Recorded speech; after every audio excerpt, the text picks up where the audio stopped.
கிறிஸ்து இயேசுவுக்குள் மிக அன்பாக அழைக்கப்பட்டிருக்கிற சகோதர சகோதரிகளே, காட்ஸ் ப்ராப்பர்ட்டிக்கிங் மினிஸ்ட்ரி சார்பாக கிறிஸ்துக்குள்ளான அன்பின் வாழ்த்துக்களை நாம் எடுத்துக் கொண்டு இன்றைய பாடத்துக்குள்ளாக நாம் கடந்து செல்வோம். பாடத்தோட இன்னைக்கு தலைப்பு என்னதுங்க? முதலாம் உலகம். இன்னைக்கு பாடத்துக்குள்ள போறதுக்கு முன்னாடி போன வாரத்தோடைய பாடத்தை ஷார்ட்டா, போன வாரம் சொல்லும்போது கடந்த 2 வாரங்கள் கரெக்டுங்களா? பிரதர் கூட சொல்லியிருந்தாங்க, வேதாகமத்தை முறையாக கற்பது எப்படி அப்படின்னு சொல்லிட்டு ஒரு 7 மெத்தட் நம்ம பார்த்திருப்போம். கரெக்டுங்களா? அந்த ஒரு 7 மெத்தட ஷார்ட்டா ரிவைஸ் பண்ணிட்டு என்ன பண்ணிடலாம், இன்னைக்கு பாடத்துக்குள்ள போலாம். நீங்க டக்கு டக்குன்னு ஆன்சர் சொன்னீங்கன்னா நம்ம என்ன பண்ணிடலாம், ஃபாஸ்டா நம்ம போயிடலாம். ஓகேங்களா? ஃபர்ஸ்ட் மெத்தட் என்ன பார்த்தோம்? ஞாபகம் இருக்குங்களா? ஸ்கிரிப்ட்லாம் கூட கொடுத்துருக்கோம். Topical study. அப்படின்னா ஒரு தலைப்பின் கீழ் படிப்பது அப்படின்னு சொல்லிட்டு நம்ம பார்க்கணும். அப்படின்னா எப்படி இதை படிக்கலாம்னா, ஏதாவது ஒரு தலைப்பு எடுத்துக்கலாம். அந்த தலைப்பை வச்சு நம்ம என்ன பண்ணலாம், வேதத்துல ஃபுல்லா நம்ம என்ன பண்ணலாம், தேடி பார்க்கலாம். ஸ்ட்ராங்ஸ் கன்கார்டன்ஸ்லாம் இருக்கு. அதெல்லாம் இப்போ நம்மளுக்கு ஈஸியா இருக்கு. மொபைல்ல நிறைய ஆப்ஸ் வந்துடுச்சு. ஏதாவது ஒரு தலைப்பை எடுத்து நம்ம என்ன பண்ண முடியும் அப்படின்னு சொல்லிட்டு பார்த்தோம்னா, அதை குறிச்சதான எல்லா விஷயத்தையும் பழைய ஏற்பாட்டுல புதிய ஏற்பாட்டுல இருக்க எல்லா விஷயத்தையும் நம்மளால என்ன பண்ண முடியும்னா தெரிஞ்சுக்கொள்ள முடியும் அப்படின்னு சொல்லிட்டு பார்க்கணும். அப்படின்னா என்ன பார்த்தோம் அப்படின்னா, ஆதாம குறிச்சு பார்த்தோம், ஒரு தலைப்பை எடுத்தோம். ஆதாம குறிச்சு பார்க்கும்போது, ஆதாம்க்கு தேவன் வந்து இந்த ஒரு பழத்தோட கனியை சாப்பிடக்கூடாதுன்னு சொல்லும் போது அவர் சாப்பிட்டாரு. அதனால அவருக்கு என்ன தண்டனை கொடுக்குறேன்னு சொல்லியிருந்தாருங்க, நீ சாப்பிடும் நாளிலே சாவவே சாவாய் அப்படின்னா. ஆனா அவர் செத்த மாதிரி தெரியல. அதுக்கான பதில் நம்ம எங்க கண்டுபிடிச்சோம்? 2 பேதுரு 3:8 நம்ம அது கண்டுபிடிச்சோம். அதே மாதிரி வந்து தேவன் இந்த ஒரு விஷயத்த சொல்லும் போது, இந்த மாதிரி சாப்பிடக்கூடாதுன்னு சொல்லும் போது, இவர் எங்கேயாவது ஆதாம் அதை ஒத்துக்கிட்டாருங்களா? ஏன்னா மியூச்சுவல் எப்படி இருக்கணுங்க, 2 சைட்லயும் ஒரு அக்ரிமெண்ட் போடுறாங்க அப்படின்னா, ஒருத்தர் மட்டும் சொல்லி இன்னொருத்தர் சொல்லல அப்படின்னா அது அக்ரிமெண்டே கிடையாது, ஒரு கவர்னன்ட் கிடையாது, கரெக்டான உடன்படிக்கை கிடையாது. அப்படின்னா 2 சைடும் அது இருக்கணும். அது கூட முந்தின வாரம் பார்த்தோம், கரெக்டுங்களா? அப்படின்னா ஆதாம் அதை ஒத்துக்கிட்டாருங்களா? ஆக்சுவலா ஓசியா 6ஆம் அதிகாரம் 7ஆம் வசனத்துல நம்ம பார்த்தோம், கரெக்டுங்களா? அவர்களை போல ஆதாமும் உடன்படிக்கையை மீறி அப்படின்னு சொல்லிட்டு பார்த்தோம். அந்த அவர்கள் யாருன்னா இஸ்ரேல் ஜனங்கள். இஸ்ரேல் ஜனங்கள் மீறினாங்க. அதே போல ஆதாமும் என்ன பண்ணியிருக்காரு, மீறி இருக்காரு. அப்படின்னா என்ன அர்த்தம்னா, தேவன் இந்த பழத்தை சாப்பிடக்கூடாதுன்னு சொல்லும் போது ஆதாம் என்ன பண்ணியிருக்கிறாரு, உடன்படிக்கை பண்ண தேவன் அங்க என்ன பண்றாருன்னா அந்த தண்டனை, விசுவாசம்னு எடுத்துக்கலாம், நம்ம எடுத்துக்கலாம், கிறிஸ்துவோட இரண்டாம் எடுத்து நம்ம அதை படிக்கும் போது அதுல இருக்க எல்லா விஷயத்தையும் நம்மளால என்ன பண்ண முடியும், புரிஞ்சுக்க முடியும். அடுத்த ஒரு தலைப்பு என்ன, ஒரு மெத்தட் நம்ம என்ன பார்த்தோம் அப்படின்னா, கருப்பொருளை அறிந்து படிப்பது அப்படின்னு சொல்லிட்டு நம்ம பார்த்தோம். இதுதான் 1ஆம் சங்கீதம் 3ஆம் வசனம் நம்ம பார்த்தோம். கர்த்தருடைய வேதத்தில் பிரியமாய் இருந்து இரவும் பகலும் அவருடைய வேதத்தில் தியானமாய் இருக்கிற மனுஷன் பாக்கியவான். அப்ப இரவுனா என்ன, பகல்னா என்னன்னு பார்த்தோம். இரவுனா துன்பமான ஒரு காலப்பகுதி, கஷ்டமான ஒரு காலப்பகுதி அப்படின்னு சொல்லிட்டு பார்த்தோம். பகல்னா இன்பமான ஒரு காலப்பகுதி, சந்தோஷமான காலப்பகுதி. அப்படின்னா இரவும் பகலும் ஒருத்தரால தியானமா இருக்க முடியும்னா முடியும். எப்பங்க, நம்மளுக்கு கஷ்டம் வந்தாலும் சரி, இல்ல நல்லது நடந்தாலும் சரி, சந்தோஷமா இருந்தாலும் சரி, எப்பயுமே அவருடைய வேதத்தை தியானமா இருக்கிற மனுஷன் தான் என்ன அப்படின்னா அங்க பாக்கியவான். இதுதான் என்ன அப்படின்னு சொல்லிட்டு பார்த்தோம்னா, கருப்பொருளை அறிந்து படிப்பது. இன்னொரு வசனம் கூட பார்த்தோம், மத்தேயு 13:12 உள்ளவன் எவனும் அவனுக்கு கொடுக்கப்படும், பரிபூரணமும் அடைவான், இல்லாதவன் இடத்தில் இருக்கிறதும் எடுத்துக்கொள்ளும். அப்படின்னா நம்ம இவ்வளவு வேற மாதிரி நினைச்சிட்டு இருந்திருப்போம், கரெக்டுங்களா? அப்ப எது உள்ளவன், ஆர்வம் உள்ளவருக்கு தேவன் என்ன பண்ணுவாருங்க, வாரம் வாரம் இன்னும் அதிக அதிகமா கொடுப்பாரு. ஆர்வம் இல்லாதவர்களுக்கு இருக்கிறதையும் அவர் என்ன பண்றாருன்னா அங்க எடுக்கிறாருன்னு சொல்லிட்டு பார்க்கணும். அடுத்த ஒரு மெத்தட் தான் என்ன பார்த்தோம் அப்படின்னா, ஓமைகளை எப்படி படிக்கிறது அப்படின்னு சொல்லி. ஏன்னா ஏறக்குறைய 39 ஓமைகளை நம்மளுடைய கர்த்தர் என்ன பண்ணியிருக்காருன்னா புதிய ஏற்பாட்டுல பேசி இருக்கிறாருன்னு சொல்லிட்டு பார்க்கிறோம். அப்படியே எதுக்காக இந்த ஓமைகளை பேசணும் அப்படின்னா, இந்த ஓமையில என்ன இருக்குன்னு பார்த்தோம். பரலோக ராஜ்யத்தின் ரகசியங்கள் ஒளிஞ்சிருக்கு அப்படின்னு சொல்லிட்டு பார்த்தோம். அதுலதான் ஒரு பேரபிள் எடுத்து நம்ம பார்த்தோம், மத்தேயு 19ஆம் அதிகாரத்துல. மேலும் ஐஸ்வர்யவான் தேவனுடைய ராஜ்யத்தில் பிரவேசிப்பதை பார்க்கிலும் ஒட்டகமானது ஊசியின் காதிலே நுழைவது எளிதாயிருக்கும். அதை நம்ம அழகா புரிஞ்சுட்டோம், கரெக்டுங்களா? அப்போ ஒட்டகம்னா எதை அடையாளப்படுத்துது, அது ஃபர்ஸ்ட் என்ன பண்ணணும், அது மேல இருக்க சுமையெல்லாம் இறக்கி வைக்கணும், அப்புறம் அந்த ஒரு பாதை ரொம்ப சின்னதா இருக்கும், ரொம்ப கஷ்டப்பட்டு அந்த சைடு போகணும் அப்படின்ற விஷயங்கள் எல்லாமே என்ன பண்ணுவாங்க நம்ம பார்த்து அதோடைய அர்த்தத்தை நம்ம கண்டுபிடிச்சோம். அப்ப நம்ம ஃபர்ஸ்ட் என்ன பண்ணணும், நம்ம மேல நிறைய பாரங்கள் இருக்கும், அது எல்லாத்தையும் இறக்கி வச்சுட்டு நிறைய கஷ்டம் துன்பங்கள் எல்லாம் வரும், அதையும் தாண்டி போறவங்க என்ன பண்ணுவாங்க அப்படின்னா பரலோக ராஜ்யத்தை என்ன பண்ணுவாங்கன்னா பிரவேசிப்பார்கள் அப்படின்னு சொல்லிட்டு பார்த்தோம். அடுத்தது இது மூணும் ஃபர்ஸ்ட் வீக்ல பார்த்திருக்கோம், கரெக்டுங்களா? அப்புறம் அடையாள பாஷையில் படிப்பது, கரெக்டுங்களா? அதுக்கு எந்த ஒரு வசனம் பார்த்தோங்க?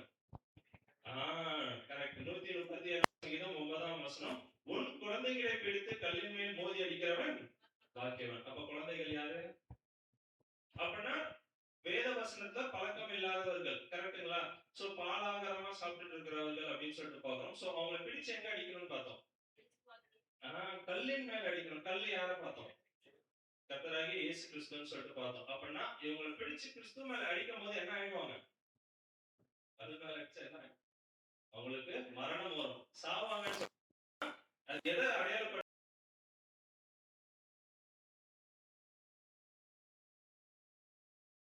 வாழ்க்கை வாழ்ந்தாங்க. அந்த மாதிரி ஒரு வாழ்க்கை நம்ம எல்லாருமே அங்க வாழ வேண்டியவர்களா இருக்கணும். அதுதான் அங்க இயேசு கிறிஸ்துவும் எதிர்பார்க்கிறார் அப்படின்னு சொல்லிட்டு பார்க்கணும். ஓகேங்களா? அப்புறம் 5வது ஒரு மெத்தட் என்னதுங்க? நிழலும் பொருளும் அப்படின்னு சொல்லிட்டு அதான் எபிரேயர் 10ஆம் அதிகாரம் முதல் வசனத்துல பார்த்தோம்.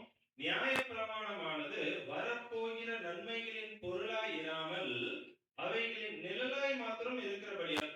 அப்படின்னா நியாயப்பிரமாணம் பழைய ஏற்பாட்டில் கொடுக்கப்பட்ட விஷயங்கள் வரப்போகிற நன்மைகளின் பொருள் கிடையாது. கரெக்ட்டுங்களா? அது எப்படிதான் இருக்கு? அவைகளின் நிழலாய் மாத்திரம் இருக்குது அப்படின்னு சொல்லிட்டு நம்ம பார்த்தோம். அப்படின்னா பழைய ஏற்பாட்டில் சொல்லப்பட்ட விஷயங்கள் எல்லாமே நம்மளுக்கு நிழலா இருக்கு. ஆனா அதுல இருந்து நம்மளுக்கு என்ன இருக்கு? ஒரு பாடம் இருக்கு, ஒரு உபதேசம் இருக்கு அப்படின்னு சொல்லிட்டு நம்ம பார்த்தோம். அதான் முன்பு எழுதியிருக்கிறவைகள் எல்லாம் நமக்கு போதனையாக எழுதியிருக்கிறது. ரோமர் 15 நாள்ல படிப்போம். அப்புறம் 1 கொரிந்தியர் 10, 11ல பார்ப்போம். சோ எல்லா இடத்துலயுமே என்ன இருக்கு அப்படின்னா பழைய ஏற்பாட்டுல எழுதியிருக்கிற எல்லா விஷயங்களும் நம்மளுக்கு எப்படி இருக்குங்க? அதுல ஒரு போதனை இருக்கு. அதுல இருந்து நம்மளுக்கு ஏதாவது ஒரு விஷயம் தேவன் என்ன பண்றாருன்னா அங்க கத்துக் கொடுக்கிறாரு அப்படின்னு சொல்லிட்டு பார்ப்போம். அதுலதான் ஒரு எக்ஸாம்பிள் எடுத்து போன வாரம் பார்த்திருப்போம். பழைய ஏற்பாட்டுல ஒரு இன்சிடென்ட். என்ன இன்சிடென்ட்? யாத்திராகமம் 12ஆம் அதிகாரத்துல பார்த்திருப்போம். பஸ்கா பண்டிகை. ஓகேங்களா? சோ அப்ப அந்த ஒரு பஸ்கா பண்டிகைக்கு அந்த ஒரு ஆட்டை எப்படி செலக்ட் பண்ணணும், என்னைக்கு செலக்ட் பண்ணணும், என்னைக்கு அடிக்கணும், எந்த நேரத்துல அடிக்கணும், சோ அந்த ஆடு எப்படி பழுது இல்லாம இருக்கணும், இவ்வளவு விஷயங்களையும் பார்த்தா எதுக்காக அங்க தேவன் இதெல்லாம் சொல்லணும் அப்படின்னா அதோடைய இது நிழல், அதோடைய பொருள் எங்க கொடுக்கப்பட்டிருக்கு. அதான் நம்ம அப்போஸ்தலனாகிய பவுல் வரும்போது சொல்லுவாரு, எழுதுவாரு 1 கொரிந்தியர் 5:7 ஏனெனில் நம்முடைய பஸ்காவாகிய கிறிஸ்து நமக்காக அப்படின்னா என்னன்னா அங்க நிழலை அங்க செஞ்சுட்டாங்க. சோ அதோட பொருள் யாரு அப்படின்னா இங்க இருக்கு அப்படின்னு சொல்லிட்டு நம்ம அப்பதான் நிழலும் பொருளும் அப்படின்ற ஒரு மெத்தட்ல கூட நம்ம என்ன பண்ணலாம்? வேதத்தை அங்க நம்ம படிக்கலாம் அப்படின்னு சொல்லிட்டு நம்ம பார்க்கிறோம். சோ அடுத்தது 6வது ஒரு விஷயம் என்ன அப்படின்னா தீர்க்க தரிசன பாஷையில் என்ன பண்றதுங்க? அங்க படிக்கிறது. ஓகேங்களா? அது கூட 2 பேதுரு முதல் அதிகாரம் 20ஆம் வசனம் வாசிச்சிருப்போம். என்னன்னா வேதத்தில் உள்ள எந்த தீர்க்க தரிசனமும் சுய தோற்றமான பொருளை உடையதா இராது என்று நீங்கள் முந்தி அறிய வேண்டும். அப்படின்னா என்ன சொல்றாரு நம்ம அப்போஸ்தலனாகிய பேதுரு? வேதத்துல உள்ள எந்த தீர்க்க தரிசனமும் சுய தோற்றமான பொருளை உடையதா இராது என்று நீங்கள் முந்தி அறிந்திருக்கணும். அப்படின்னா லிட்ரலா எடுத்துக்க கூடாது. ஏதோ ஒரு விஷயம் இருக்கு அப்படின்னா ஒரு எக்ஸாம்பிளுக்கு வெளிப்படுத்தின விசேஷம் 12ஆம் அதிகாரம் முதல் வசனத்துல வந்து பார்த்தோம் அப்படின்னா ஒரு ஸ்திரீ சூரியனை என்ன பண்ணியிருந்தாங்க? அணிந்திருந்தாங்க. அவள் பாதத்துக்கு கீழே என்ன இருந்தது? சந்திரன் இருந்தது. அவள் சிரசின் மேல் 12 நட்சத்திரங்கள் இருந்தது, கிரீடங்கள் இருந்தது. இப்படிலாம் சொல்லப்பட்டிருக்கு. அப்படின்னா இதை நம்ம எப்படி படிச்சு தெரிஞ்சுக்கலாம் அப்படின்னு சொல்லிட்டு பார்த்தோம்னா தீர்க்க தரிசன பாஷைய ஒரு ஸ்திரீனா ஃபர்ஸ்ட் யாரு? அது எதை அடையாளப்படுத்துது அப்படின்னு தெரிஞ்சுக்கணும். சூரியன்னா என்ன? அது எதை அடையாளப்படுத்துது? அப்புறம் பாதத்துக்கு கீழே சந்திரன் இருக்குன்னா அது எதை அடையாளப்படுத்துது? சிரசின் மேல் 12 நட்சத்திரங்கள் இருக்குன்னா அது எதை அடையாளப்படுத்துது? சோ அப்படிதான் என்ன பண்ணணும்னா படிக்கணும். அதனால பேதுரு அங்க சொல்லியிருக்கார் வேதத்தில் உள்ள எந்த தீர்க்க தரிசனமும் சுய தோற்றமான பொருளை உடையதா இராது என்று முன்னாடி நம்ம தெரிஞ்சு வச்சிருக்கணும் அப்படின்னு. ஓகேங்களா? சோ அப்படி இத ஒரு விஷயத்த வச்சுட்டு தான் நம்ம ஒரு எக்ஸாம்பிள் போன வாரம் பார்த்திருப்போம். இதுல தீர்க்க தரிசன பாஷையில என்ன ஒரு எக்ஸாம்பிள் எடுத்திருப்பாங்க பிரதர்? பர்வதம் ஞாபகம் இருக்குங்களா? ஏசாயா 2:2ல பர்வதம்னு ஒரு வார்த்தை வரும். அந்த பர்வதம் எதை அடையாளப்படுத்துது அப்படின்னு சொல்லிட்டு பார்த்தோம். கரெக்ட்டுங்களா? எதை அடையாளப்படுத்துதுங்க? ராஜ்யம் இயேசு கிறிஸ்துவோடைய ராஜ்யத்தை அது என்ன பண்ணுதுன்னா அங்க அடையாளப்படுத்துது. இது ரொம்ப டீடைலா போன வாரம் என்ன பண்ணிருப்போம் பார்த்திருப்போம். அதனால நம்ம கொஞ்சம் ஃபாஸ்டா போறோம். ஓகேங்களா? சோ கடைசியா 7வது ஒரு மெத்தட் என்னதுங்க? காலங்களை மையமாக வைத்து படிப்பது அப்படின்னு சொல்லிட்டு பார்த்திருப்போம். ஓகேங்களா? அப்படின்னா காலங்கள் சொல்லும்போது எத்தனை காலங்கள் இருக்கு? 3 காலங்கள் இருக்கு. என்னென்ன காலம்? கடந்த காலம், நிகழ்காலம், எதிர்காலம். கரெக்ட்டுங்களா? 3 காலங்கள் இருக்கு. அப்ப கடந்த காலத்துல என்ன நடந்ததுன்னா நம்மளுக்கு அப்போஸ்தலனாகிய பேதுரு நம்மளுக்கு அங்க சொல்றாரு 2 பேதுரு 3:6ல அப்போது இருந்த உலகம் எப்போது? அப்போது இருந்த உலகம் ஜலப்பிரளயத்தினாலே அழிந்தது என்பதை மனதார அறியாமல் இருக்கிறீர்களா? அப்படின்னா பழைய விஷயங்கள் அப்ப நடந்த பாஸ்ட்ல நடந்த விஷயத்தை என்ன பண்றாரு நம்மளுக்கு அங்க சொல்றாரு. அடுத்தது 7ஆம் வசனத்துல என்ன சொல்றாரு அப்படின்னா இப்பொழுது இருக்கிற வானங்களும் பூமியும் என்னங்க பேதுரு அவர் வாழ்ந்துட்டு இருந்த காலப்பகுதியில, கரெக்டுங்களா? சோ அப்ப இது ஒரு இரண்டாம் உலகத்தை குறிச்சு பேசிட்டு இந்த ஒரு காலப்பகுதியில் இருக்கிற விஷயத்தை குறிச்சு பேசுறாரு. இப்பொழுது இருக்கிற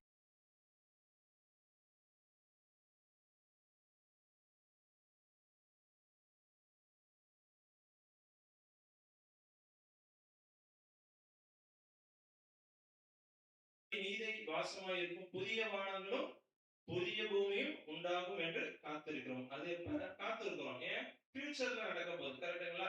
எதிர்காலத்துல நடக்க போற ஒரு விஷயம். சோ அங்க எப்படி இருக்கும் அப்படின்னா, அவருடைய வாக்குத்தத்தத்தின்படியே நீதி வாசம்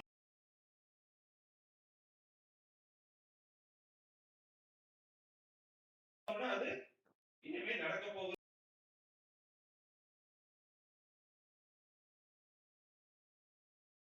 அது எந்த கால பகுதிக்கு பொருந்துதுன்னு நம்ம என்ன பண்ணணும்? புரிஞ்சுக்கிட்டு அதுக்கப்புறம் படிக்கணும். இப்ப போய் ஆடியும் நம்ம பலி இல்லாம ஒரு எக்ஸாம்பிள் கேட்டோம்னா, அது இஸ்ரேல் ஜனங்களுக்கு அந்த காலத்துல அவர் கொடுத்த ஒரு விஷயம். இப்ப போய்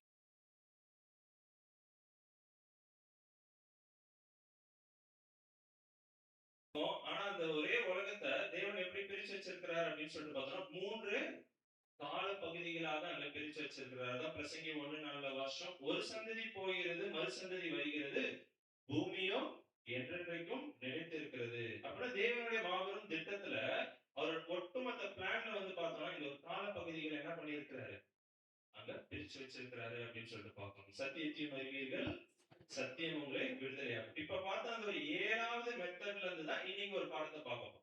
ஏன்னா கடந்த காலம் பார்த்தோம், நிகழ்காலம் பார்த்தோம், எதிர்காலம் பார்த்தோம். மூணுத்துக்குமே யாரு ரெஃபரன்ஸ் கொடுத்திருக்கிறாங்க? அப்போஸ்தலனாகிய பேதுரு என்ன பண்ணியிருக்கிறாரு? 2 பேதுரு 3ஆம் அதிகாரத்துல நமக்கு ரெஃபரன்ஸ் கொடுத்திருக்கிறாரு, கரெக்ட்டுங்களா? இன்னைக்கு நம்ம எதை மட்டும் நம்ம எடுத்து பார்க்க போறோம் அப்படின்னு சொல்லிட்டு பார்த்தோம்னா, பாஸ்ட்ல கடந்த காலத்துல நடந்த விஷயங்களை தான் நம்ம என்ன பண்ண போறோம்னா பார்க்க போறோம். சோ இதை நம்ம எப்படி பேசணும், எப்படி சொல்றோம் அப்படின்னா, 3 உலகங்கள், கரெக்ட்டுங்களா? 3 உலகம் சொல்லும்போது என்னங்க? 3 உலகம் இருக்குங்களா?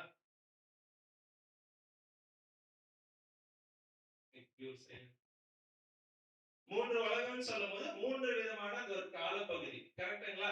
முதல் உலகம் அப்படின்னு சொல்லும்போது அது ஒரு காலப்பகுதியை குறிச்சு பேசுது. இரண்டாம் உலகம் சொல்லும்போது அது ஒரு காலப்பகுதியை குறிச்சு பேசுது. மூன்றாம் உலகம் சொல்லும்போது அது ஒரு காலப்பகுதியை குறிச்சு என்ன பண்ணுதுங்க, அங்க பேசுது. மூணுத்துக்குமே ரெஃபரன்ஸ் எங்க இருக்குன்னா 2 பேதுரு 3ஆம் அதிகாரத்துல நமக்கு என்ன பண்ணப்பட்டிருக்கு, அங்க கொடுக்கப்பட்டிருக்கு. அப்ப முதலாம் உலகம் சொல்லும்போது அதோட காலப்பகுதி எங்க ஆரம்பிச்சு எங்க முடியுதுங்க? ஆதாம்ல ஆரம்பிச்சு ஜலப்பிரளயம் வரைக்கும் என்னது அப்படின்னு சொல்லிட்டு பார்த்தோம் அப்படின்னா முதலாம் உலகம். அப்ப இரண்டாம் உலகம் எங்கங்க? ஜலப்பிரளயத்துல இருந்து துவங்கி எங்க முடியுது அப்படின்னா இன்றைய வரைக்கும் இந்த ஒரு இரண்டாம் உலகம் எப்போ ஒரு முடிவுக்கு வருதோ அந்த ஒரு காலப்பகுதி வரைக்கும் எது அப்படின்னா இரண்டாம் உலகம் அப்படின்னு சொல்லிட்டு நம்ம பார்க்கணும். இதுதான் கொடுத்திருந்தார். இப்போது இருக்கிற வானங்கள் பூமியும் அந்த வானத்தினாலே அந்த வார்த்தையினாலே அக்னிக்கிரியாக வைக்கப்பட்டிருக்கு. இப்ப குறிச்சு எழுதிட்டு இருக்கிறார். அப்புறம் மூன்றாவது உலகம் இயேசு கிறிஸ்துவோடைய ராஜ்யத்தை குறிச்சு என்ன பண்ணப்பட்டிருக்கு அப்படின்னு சொல்லிட்டு பார்த்தோம்னா அங்க சொல்லப்பட்டிருக்கு. அதெல்லாம் பார்த்தோம். அவருடைய வாக்குத்தத்தத்தின்படியே நீதி வாசமா இருக்கும். இப்ப நீதி இருக்குங்களா? இல்ல. ஆனா அங்க வரும் இயேசு கிறிஸ்துவோடைய ராஜ்யத்துல எது வருங்க?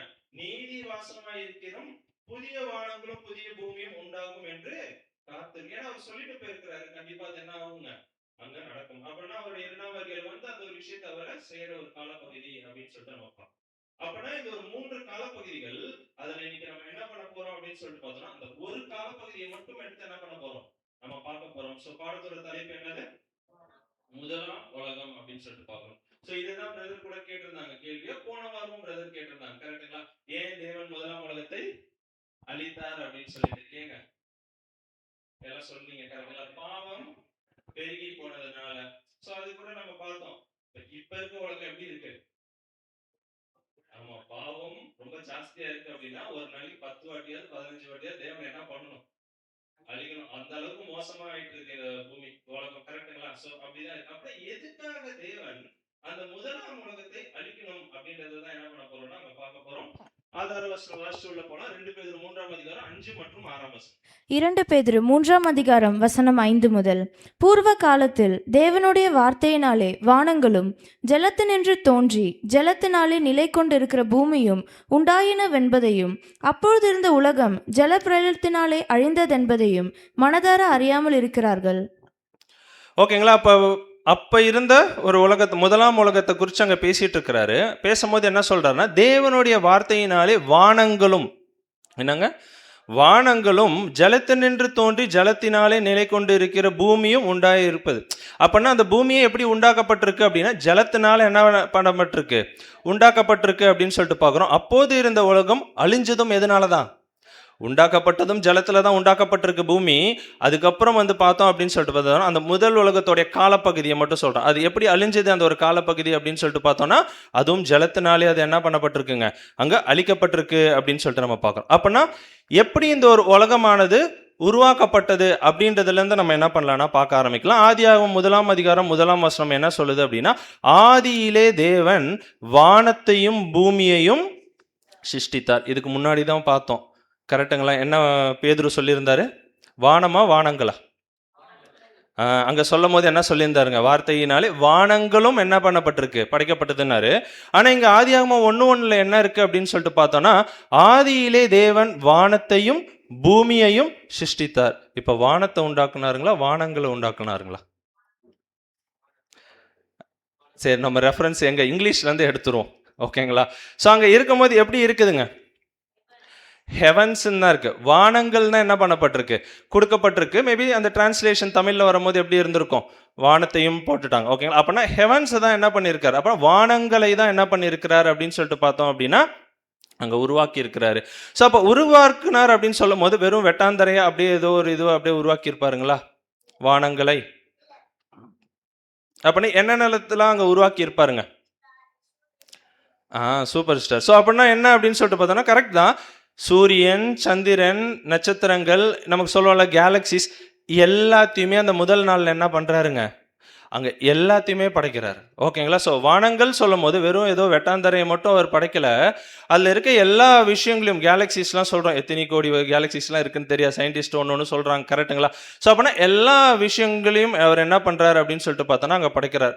சிம்பிளாக சொல்லணும்னா விண்வெளியில் என்னென்னலாம் இருக்கோ அது எல்லாத்தையுமே எப்போ படைச்சிட்டாருங்க? ஆமாம், அந்த முதலாம் நாள்லேயே என்ன பண்ணப்பட்டாருன்னா அந்த வானங்கள் சொல்லும் போதே அது என்ன பண்ணிட்டார் அப்படின்னா அங்கே எல்லாத்தையுமே படிச்சுட்டாரு. ஸோ இதை குறித்து தான் ஒரு கவிஞர் அழகாக எழுதுறாரு. வாசிக்கலாம் பாருங்க, 19ஆம் சங்கீதம் முதல் 2 வசனம். 19ஆம் சங்கீதம் வசனம் 1 முதல். வானங்கள் தேவனுடைய மகிமையை வெளிப்படுத்துகிறது. இங்கேயும் வானங்கள் தான் வருது, கரெக்டுங்களா? ஸோ வானங்கள் தேவனுடைய மகிமையை வெளிப்படுத்துகிறது.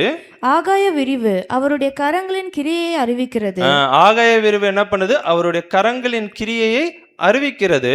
பகலுக்கு பகல் வார்த்தைகளை பொழிகிறது, இரவுக்கு இரவு அறிவை தெரிவிக்கிறது. அப்படின்னா தேவனுடைய படைப்பை குறித்து அங்க என்ன பண்ணிட்டு இருக்கிறாரு, யார் எழுதுனதுங்க? தாவீது ராஜா என்ன பண்றாருங்க. ஸோ அவரோட தேவனுடைய படைப்பை குறித்து ரொம்ப பிரம்மாண்டமா என்ன பண்ணிட்டு இருக்கிறாரு அப்படின்னு சொல்லிட்டு பார்த்தோம்னா அங்க எழுதிட்டு இருக்கிறாரு. எவ்வளோ அழகா படைச்சிருக்காரு, எவ்வளோ வல்லமையா இருக்கு, எவ்வளோ ஒரு படைப்பாளி நம்மளுடைய தேவன் அப்படின்னு சொல்லிட்டு என்ன பண்ணிட்டு இருக்கிறாருங்க, அங்க சொல்லிட்டு இருக்கிறாரு அப்படின்னு சொல்லிட்டு பார்க்குறோம். அப்படின்னா முதல் நாள் அவங்க படைக்கும் போது தேவன் விண்வெளியில் என்னென்னலாம் இருக்கணுமோ அது எல்லாத்தையுமே என்ன பண்ணிட்டாருங்க, அங்கே படைச்சிட்டாரு. அது கோள்களாக இருக்கலாம், நட்சத்திரங்களாக இருக்கலாம், துணை கோள்களாக இருக்கலாம், எரி நட்சத்திரம், என்னென்னலாம் இருக்குங்களோ ஸோ எல்லாத்தையுமே என்ன பண்ணியிருக்கிறாருங்க, சூரியன், சந்திரன் எல்லாத்தையுமே என்ன பண்ணியிருக்கிறாருன்னா அங்கே படைச்சிருக்கிறாரு. இப்போ படைச்சிட்டாருங்களா? இப்போ அந்த ஒரு பூமியில், ஸோ அந்த வானத்துலேயோ இல்லை அந்த படைக்கப்பட்ட பூமி எப்படி இருந்தது அப்படின்னா அந்த ஒரு 2ஆம் வசனம் வாசிக்கலாம் பாருங்கள். ஆதியாகமம் 1ஆம் அதிகாரம் 2ஆம் வசனம். பூமியானது ஒழுங்கின்மையும் வெறுமையுமாய் இருந்தது. ஓகேங்களா? வானங்கள் தனியா படைச்சிட்டாரு, இப்ப பூமி சொல்றாரு. பூமி எப்படி இருக்கு அப்படின்னு சொல்லிட்டு பார்த்தோம்னா ஒழுங்கின்மையும் வெறுமையுமாய் இருக்குது, ஆழத்தின் மேல் இருள் இருந்தது அப்படின்னு சொல்லிட்டு நம்ம பார்க்குறோம். ஓகேங்களா? அப்ப இங்கிலீஷ்ல நம்ம இதுக்கு என்ன வருது அப்படின்னு சொல்லிட்டு பார்த்தோம் அப்படின்னா the earth was without form. ஒரு ஃபார்மே இல்லாம எப்படி இருந்திருக்கு, ஆதியில இருந்திருக்கு. படைச்சிட்டாரு, ஆனா ஒரு ஒழுங்கு இல்லை, ஒரு ஃபார்ம் இல்லாம அது என்ன பண்ணப்பட்டிருக்குன்னா ஆதியில் அங்க இருந்திருக்கு. அது மட்டும் இல்லாம என்ன இருக்கு அப்படின்னு சொல்லிட்டு பார்த்தோம்னா ஆழத்தின் மேல் இருள் இருந்திருக்கு அப்படின்னு சொல்லிட்டு பார்க்குறோம். மேபி இப்படி கூட இருந்திருக்கலாம்.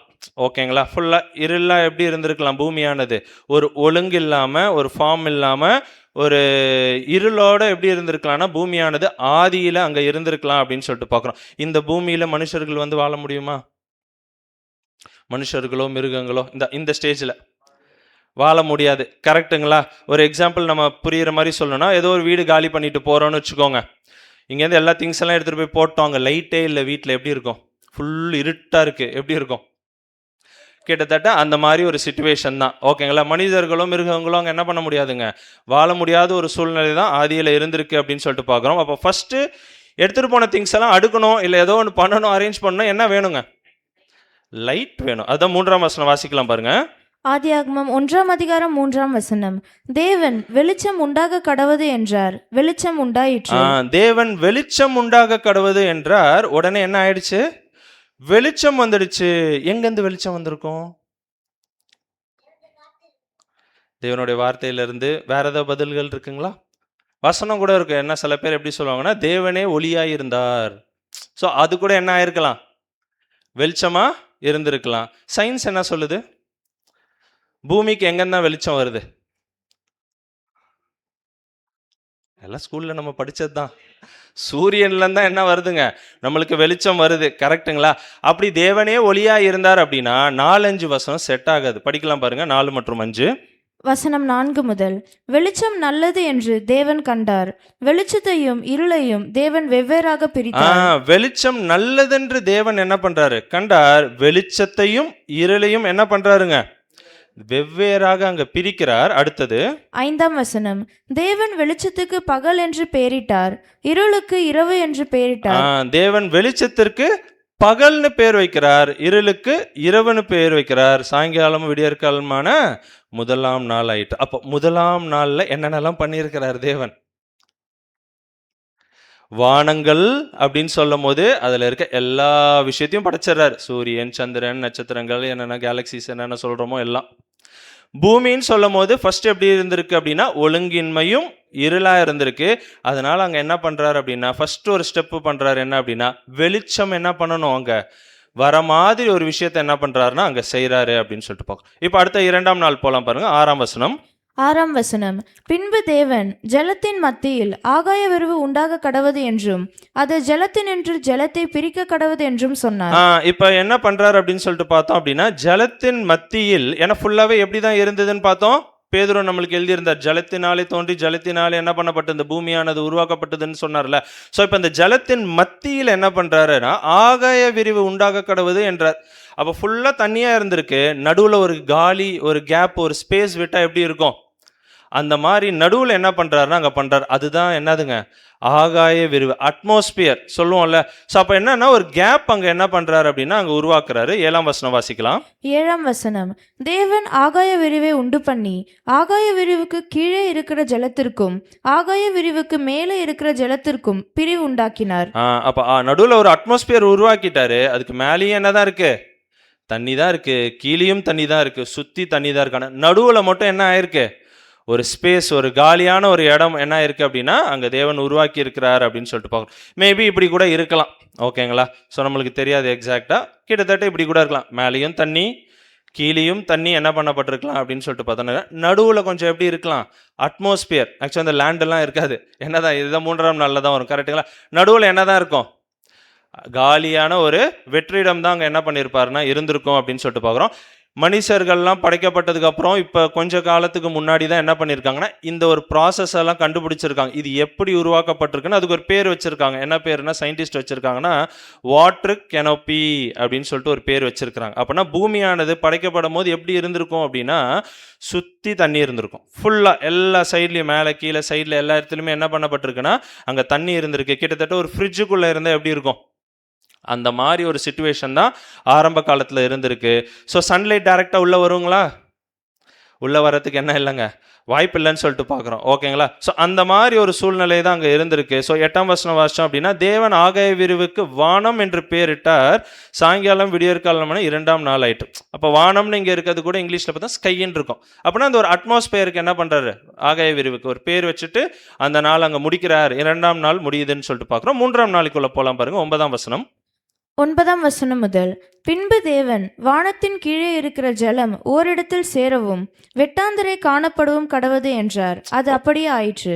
ஓகேங்களா? வானத்தின் கீழே இருக்கிற, வானத்துக்கு கீழே இருக்கிற ஜலத்தை என்ன பண்றாரு அப்படின்னு சொல்லிட்டு ஒரு இடத்துல சேர்க்கிறாரு. அதுக்கப்புறம் இன்னொரு இடத்துல என்ன ஆயிடுது, வெட்டாந்தரை காணப்படுது அப்படின்னு சொல்லிட்டு பார்க்குறோம். நம்மளுக்கு நல்லா தெரியும், படிச்சிருப்போம் சயின்ஸில். என்ன ஆகுங்க, 3 பங்கு என்னதான் இருக்கு, பூமியில தண்ணி தான், ஒரு பங்கு தான் என்னங்க, 66% என்னன்னா வாட்டர், 34% தான் என்னங்க லேண்டுன்னு சொல்லிட்டு பார்க்குறோம்ல. அந்த ஒரு ப்ராசஸ் என்ன ஆகுது அப்படின்னா அங்கே நடக்குது. 10ஆம் வசனம். 10ஆம் வசனம். தேவன் வெட்டாந்தரைக்கு பூமி என்றும் சேர்ந்த ஜலத்திற்கு சமுத்திரம் என்றும் பெயரிட்டார். ஓகேங்களா, வெட்டாந்தரைக்கு பூமின்னு பேர் வைக்கிறார், சேர்ந்த ஜலம் எல்லா தண்ணியும் ஒரு இடத்துல சேர்க்கிறாரு பூமியில இருக்கத. ஸோ அதுக்கு என்ன பேர்னா சமுத்திரம், ஓஷன், சீஸ் அப்படின்னு சொல்லிட்டு என்ன பண்றாருங்க, அதுக்கு ஒரு பேர் வைக்கிறார். அதை அப்படியே படிச்சுட்டே வந்தோம்னா இந்த ஒரு நாளும் முடியும். 13ஆம் வசனம். சாயங்காலமும் விடியற்காலமாய் 3ஆம் நாள் ஆயிற்று. ஸோ இந்த ஒரு நாள்ல என்ன நடக்குதுன்னா தண்ணியை தனியா பிரிக்கிறாரு, லேண்ட் என்ன பண்றாருங்க அங்க வெட்டாந்தரையை தனியா பிரிக்கிறாருன்னு சொல்லிட்டு பார்க்குறோம். இப்போ 4ஆம் நாளுக்குள்ள போலாம். 14ஆம் வசனம். 14ஆம் வசனம். பின்பு தேவன் பகலுக்கும் இரவுக்கும் வித்தியாசம் உண்டாக்கத்தக்கதாக வானம் என்கிற ஆகாய விரிவிலே சுடர்கள் உண்டாக கடவது. இப்போ என்ன சொல்லிட்டாரு, பகலுக்கும் இரவுக்கும் வித்தியாசம் உண்டாகத்தக்கதாக வானம் என்கிற ஆகாய விரிவிலே சுடர்கள், ஆகாய விரிவு அட்மாஸ்பியர் செஞ்சிருந்தாருங்களா, அது சொல்றாரு, ஆகாய விரிவிலே சுடர்கள் உண்டாக கடவுது அப்படின்ற. சுடர்கள்னா சூரியன், சந்திரன், நட்சத்திரங்கள். இப்பதான் உண்டாக்குறாரா 4ஆம் நாள்ல? இப்போ இவ்வளவு நேரம் நம்ம பார்த்தது அது உடனே நம்ம என்ன பண்ணிடலாம், அது தேவனே வெளிச்சமா இருந்தாரு அப்படின்னு ஒரு முடிவுக்கு வந்துடலாமா?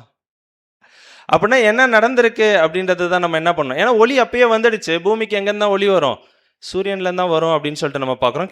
இந்த ஒரு ப்ராசஸ் பண்றாருல 4ஆம் நாள்ல, தொடர்ந்து படிக்கலாம் பாருங்க. எதுக்காக இந்த ப்ராசஸ் அப்படின்னா, அவைகள் அடையாளங்களுக்காகவும் காலங்களையும் நாட்களையும் வருஷங்களையும் குறிக்கிறதற்காகவும் இருக்க கடவுது என்றார்.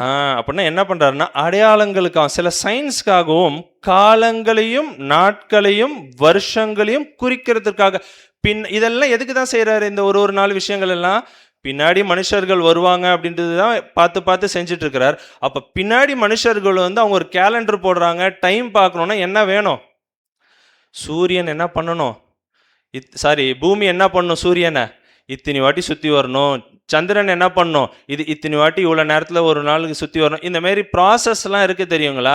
ஸோ இந்த விஷயங்கள் எல்லாத்தையும் என்ன பண்ணுறாருங்க, இந்த ஒரு 4ஆம் நாளில் என்ன பண்ணுறாருன்னா அங்கே செய்கிறார். அதனால தான் பார்க்குறோம், காலங்களையும் நாட்களையும் வருஷங்களையும் குறிக்கத்தக்கதாக இது என்ன பண்ணுறாருன்னா அந்த இடத்துல செய்கிறார். அப்படின்னா இந்த இடத்துல பார்க்கும்போது படைக்கப்பட்ட மாதிரி இருக்குது. சூரியன், சந்திரன் இப்போ தான் சுடர்கள் படைக்கப்பட்ட மாதிரி இருக்குது. 104ஆம் சங்கீதம் 19ஆம் வசனத்தில் அழகாக இருக்கும். இங்கிலீஷில் நம்ம படிக்கும்போது, he appointed the moon for seasons. இந்த சீசன்ஸ் எல்லாம் வரணும் அப்படின்னா ஆல்ரெடி ஒரு விஷயம் இருக்கு, சந்திரன் இருக்கு. அந்த சந்திரனை என்ன பண்றாருங்க, அப்பாயிண்ட் பண்றாரு. ஓகேங்களா, அதே தமிழ்ல கீழே படிக்கலாம் பாருங்க. 19 104ஆம் சங்கீதம் 19ஆம் வசனம். சந்திரனை கால குறிப்புகளுக்காக படைத்தார். எப்படி இருக்கு, படைத்தாருன்னு தான் தமிழ்ல போட்டிருக்கிறாங்க. இங்கிலீஷ் அழகா இருக்கு. என்னன்னா அப்பாயிண்டட். ஆல்ரெடி ஒரு விஷயம் இருந்தாதான் அதை எடுத்து என்ன பண்ண முடியும், அப்பாயிண்ட் பண்ண முடியும். புரியுதுங்களா? ஆல்ரெடி சூரியன் சந்திரன்லாம் இருக்கு. இப்போ அந்த ப்ராசஸ் கேலண்டர்லாம் நம்ம பார்க்கணும், டைம் ஆகணும், இதெல்லாம் மனுஷர்களுக்கு தேவை அப்படின்னும் போது அந்த ஒரு ப்ராசஸை என்ன பண்ணுறாருன்னா 4ஆம் நாளில் என்ன பண்ணிட்டு இருக்கிறாரு, அந்த விஷயங்கள் எல்லாத்தையுமே அங்கே செய்கிறாரு அப்படின்னு சொல்லி. அதை கீழே பார்க்குறோம், சன் நோய்த் இஸ் கோயிங் டவுன். எப்போ அது உதயமாகணும், எப்போ சூரியன் அஸ்தமாகணும், இந்த விஷயங்கள் எல்லாம் அந்த ஒரு ப்ராசஸ் நடக்கணும் தெரியுங்களா? அந்த விஷயங்கள் எல்லாத்தையும் டே பை டே அதை என்ன பண்ணிக்கிட்டே வர்றாரு, ஒன்று ஒன்றா பண்ணுவோம். 4ஆம் நாளில் என்ன பண்ணுறாருன்னா இந்த விஷயங்கள் அங்கே என்ன பண்ணுறாருன்னா செய்கிறாரு அப்படின்னு சொல்லிட்டு பார்க்கணும். அடுத்தது பார்த்தோன்னா 5ஆம் நாள் 6ஆம் நாள்லாம் மற்ற விஷயங்கள், புல் பூண்டு, சிறிய செடிகள், ஆகாயத்து பறவைகள், சிறிய பூச்சிகள், பறவைகள், தாவரங்கள், செடி கொடிகள், விலங்குகள், நீர்வாழ் ஜந்துக்கள், இந்தமாரி நம்ம சொல்லிகிட்டே போகலாம். நம்ம எல்லாம் தெரிஞ்ச விஷயம் தான். இது எல்லாத்தையும் என்ன பண்ணுறாருங்க அங்கே 5ஆம் நாளும் 6ஆம் நாளும் என்ன பண்ணுறாருன்னா படைக்கிறாரு. ஓகேங்களா? ஏறக்குறைய இந்த மாதிரி எல்லாத்தையும் அவர் படைச்சிருப்பார். ஆனால் இதோட நல்லா அழகாக இருந்திருக்கும் பூமி. கரெக்டுங்களா? ஸோ அப்போ படைச்சு முடிச்சுட்டு 6ஆம் நாள் கடைசியில் என்ன பண்ணுறாருங்க, மனுஷனை என்ன பண்றாரு அப்படின்னு சொல்லிட்டு பார்த்தோம் அப்படின்னா அங்க செய்யறாரு. முதல்ல எப்படி இருந்தது, ஆதியாகமம் 1:1-2 படிக்கும் போது பூமி ஒழுங்கின்மையும் வெறுமையா இருளா அப்படி இருந்ததை டே பை டே தேவன் என்ன பண்ணிட்டு இருக்கிறார் அப்படின்னு சொல்லிட்டு பார்த்தோம்னா அங்க மனுஷனுக்கு என்னென்னலாம் தேவையோ அது எல்லாத்தையும் ஒன்னொன்னையும் பார்த்து பார்த்து பார்த்து பார்த்து அங்க என்ன பண்றாருன்னா செய்யறாரு. புரியுற மாதிரி சொல்லலாம், நம்ம வீட்டில் ஒரு புதுசா ஒரு குழந்தை பிறந்து வருதுன்னு வச்சுக்கோங்க. அந்த பேரண்ட்ஸ் என்ன பண்ணுவாங்க, குழந்தை வீட்டுக்கே வந்திருக்காது, ஆனால் என்ன பண்ணியிருப்பாங்க, எல்லாம் வாங்கி எப்படி வச்சிருப்பாங்க, ஒரு ரூமே டெக்கரேட் பண்ணி என்னென்னலாம் வேணுமோ எல்லாம் அந்த மாதிரி தான் தேவன் மனுஷனை படைக்கிறதுக்கு முன்னாடி எல்லா விஷயத்தையும் அங்கே என்ன பண்ணுறாரு அப்படின்னு சொல்லிட்டு பார்த்தோன்னா பார்த்து பார்த்து என்ன பண்ணுறாருன்னா அங்கே செய்கிறாரு அப்படின்னு சொல்லிட்டு நம்ம பார்க்குறோம். ஸோ 6ஆம் நாள் கடைசியில் அதனால தான் எல்லாத்தையும் படைச்சிட்டு கடைசியாக என்ன பண்ணுறாருன்னா மனுஷனை அங்கே படைக்கிறாரு. மனுஷன் ரொம்ப ரொம்ப ஸ்பெஷல். மற்ற ஜீவராசிகளோட மற்ற சந்திரன் சூரியன் நட்சத்திரம் எதுவாக இருந்தாலும் எல்லாத்தோட மனுஷன் என்னங்க ரொம்ப ரொம்ப ஸ்பெஷல் அப்படின்னு சொல்லிட்டு பார்க்குறோம். வாசிக்கலாம் பாருங்க. ஆதியாகமம் 1ஆம் அதிகாரம் 26ஆம் வசனம். ஆதியாகமம் 1ஆம் அதிகாரம் 26ஆம் வசனம். பின்பு தேவன் நமது சாயலாகவும் நமது ரூபத்தின்படியையும் மனுஷனை உண்டாக்குவோமாக. இந்த வார்த்தைகள் வேற எந்த கிரியேஷனுக்குமே கொடுக்கல. எந்த படைப்புக்குமே, அது சந்திரனா இருக்கட்டும், சூரியனா இருக்கட்டும், பறவைகளா இருக்கட்டும், எதுவா இருந்தாலும் என் சாயல்ல என் ரூபத்தின்படி நான் என்ன பண்றேன், இதை படைக்கிறேன்னு சொல்லிட்டு எங்கேயுமே சொல்ல. மனுஷரை படைக்கும் போது மட்டும்தான் என்ன பண்றாரு அப்படின்னு சொல்லிட்டு பார்த்தோன்னா அங்க சொல்றாரு அப்படின்னு சொல்லிட்டு பார்க்குறோம். ரொம்ப ஸ்பெஷலான ஒரு விஷயம்னு சொல்லிட்டு பார்க்குறோம். நம்ம ஏன் இப்போ இவ்வளோ விஷயத்தையும் பண்ணிட்டு கடைசியாக மனுஷனை படைக்கிறாரு தெரியுங்களா? ஏன் மனுஷனை படைக்கணும்? ஏதாவது ஒரு நோக்கம் இருக்கும்ல. இப்போ நம்ம ஏதோ ஒரு விஷயம் பண்றோம்னு வச்சுக்கோங்க, எதுக்காக அதை பண்ணுவோம்? ஏதோ அப்படியே சும்மா அப்படியே பண்ணுவோமா? நம்மளுக்குன்னு ஒரு நோக்கம் இருக்கும். அந்த நோக்கத்துக்காக சில விஷயங்களை பண்ணுவோம். மனுஷராகிய நம்மளே அந்த மாதிரி ஏதோ ஒரு நோக்கத்துக்காக இதை பண்றோம் அப்படின்னா, தேவன் இவ்வளோ விஷயத்தையும் பண்ணிட்டு கடைசியா மனுஷனை படைக்கிறார் அப்படின்னா கண்டிப்பா என்ன இருக்கும்? ஒரு நோக்கம் இருக்கும். கரெக்டா ஒரு மோட்டிவ் இருக்கும். என்ன மோட்டிவா இருக்கும்? மனுஷனை எதுக்காக தேவன் படைக்கணும்? ஏதாவது கெஸ் பண்றீங்களா? ஓகே சிஸ்டர், வேற ஏதாவது பதில்கள் இருக்குங்களா? அர்த்தம் இருக்கணும். அது வருது சிஸ்டர், உங்க பாயிண்ட் கண்டிப்பா இன்னைக்கு சப்ஜெக்ட்ல வருது. ஸோ எதுக்காக மனுஷனை படைச்சார் அப்படின்னு நம்மளே படிச்சிடலாம் பாருங்க. ஏன்னா இங்க ஒரு கேள்வி வந்துடுச்சு, பதில் எங்க இருக்குங்க? மல்கியா 2:15 இருக்கு, வாசிக்கலாம். மல்கியா 2ஆம் அதிகாரம் 15ஆம் வசனம். அவர் ஒருவரனை அல்லவா படைத்தார். அவர் என்ன பண்ணாரு? ஒருவனை அல்லவா படைத்தார். ஆவி அவரிடத்தில் பரிபூர்ணமா இருந்தது. ஆவி அவர்கிட்ட என்ன இருந்ததுங்க? பரிபூர்ணமா, வல்லமை எக்கச்சக்கமா இருந்தது. பின்ன ஏன் ஒருவனை படைத்தார்? ஏன் ஒருத்தரை மட்டும் படைக்கணும்? தேவ பக்தி உள்ள சந்ததியை பெரும்படிதானே. அந்த ஒரு மனுஷன்ட்ட இருந்து என்ன எதிர்பார்த்திருக்கிறாருங்க? தேவ பக்தி உள்ள ஒரு சந்ததி தேவன் என்ன பண்ணியிருக்கிறாருன்னா அங்கே எதிர்பார்த்துருக்கிறாரு அப்படின்னு சொல்லிட்டு நம்ம பார்க்குறோம். ஓகேங்களா? ஸோ இதுக்காக தான் மனுஷனை அவர் என்ன பண்ணுறாருங்க அங்கே படைக்கிறாருன்னு சொல்லிட்டு பார்க்குறோம். சரி, இப்போ மனுஷனை ஏன் படைச்சிட்டாருன்னு பார்த்தோம். எப்படி படைச்சாரு? எதை வச்சு படைச்சாருங்க? மண்ணினால படைச்சாரு. நம்ம வாசிச்சிடலாம் 7ஆம் வசனம். ஆதியாகமம் 2ஆம் அதிகாரம் 7ஆம் வசனம். தேவனாகிய கர்த்தர் மனுஷனை பூமியின் மண்ணினாலே உருவாக்கி ஜீவ சுவாசத்தை அவன் நாசியிலே ஊதினார்.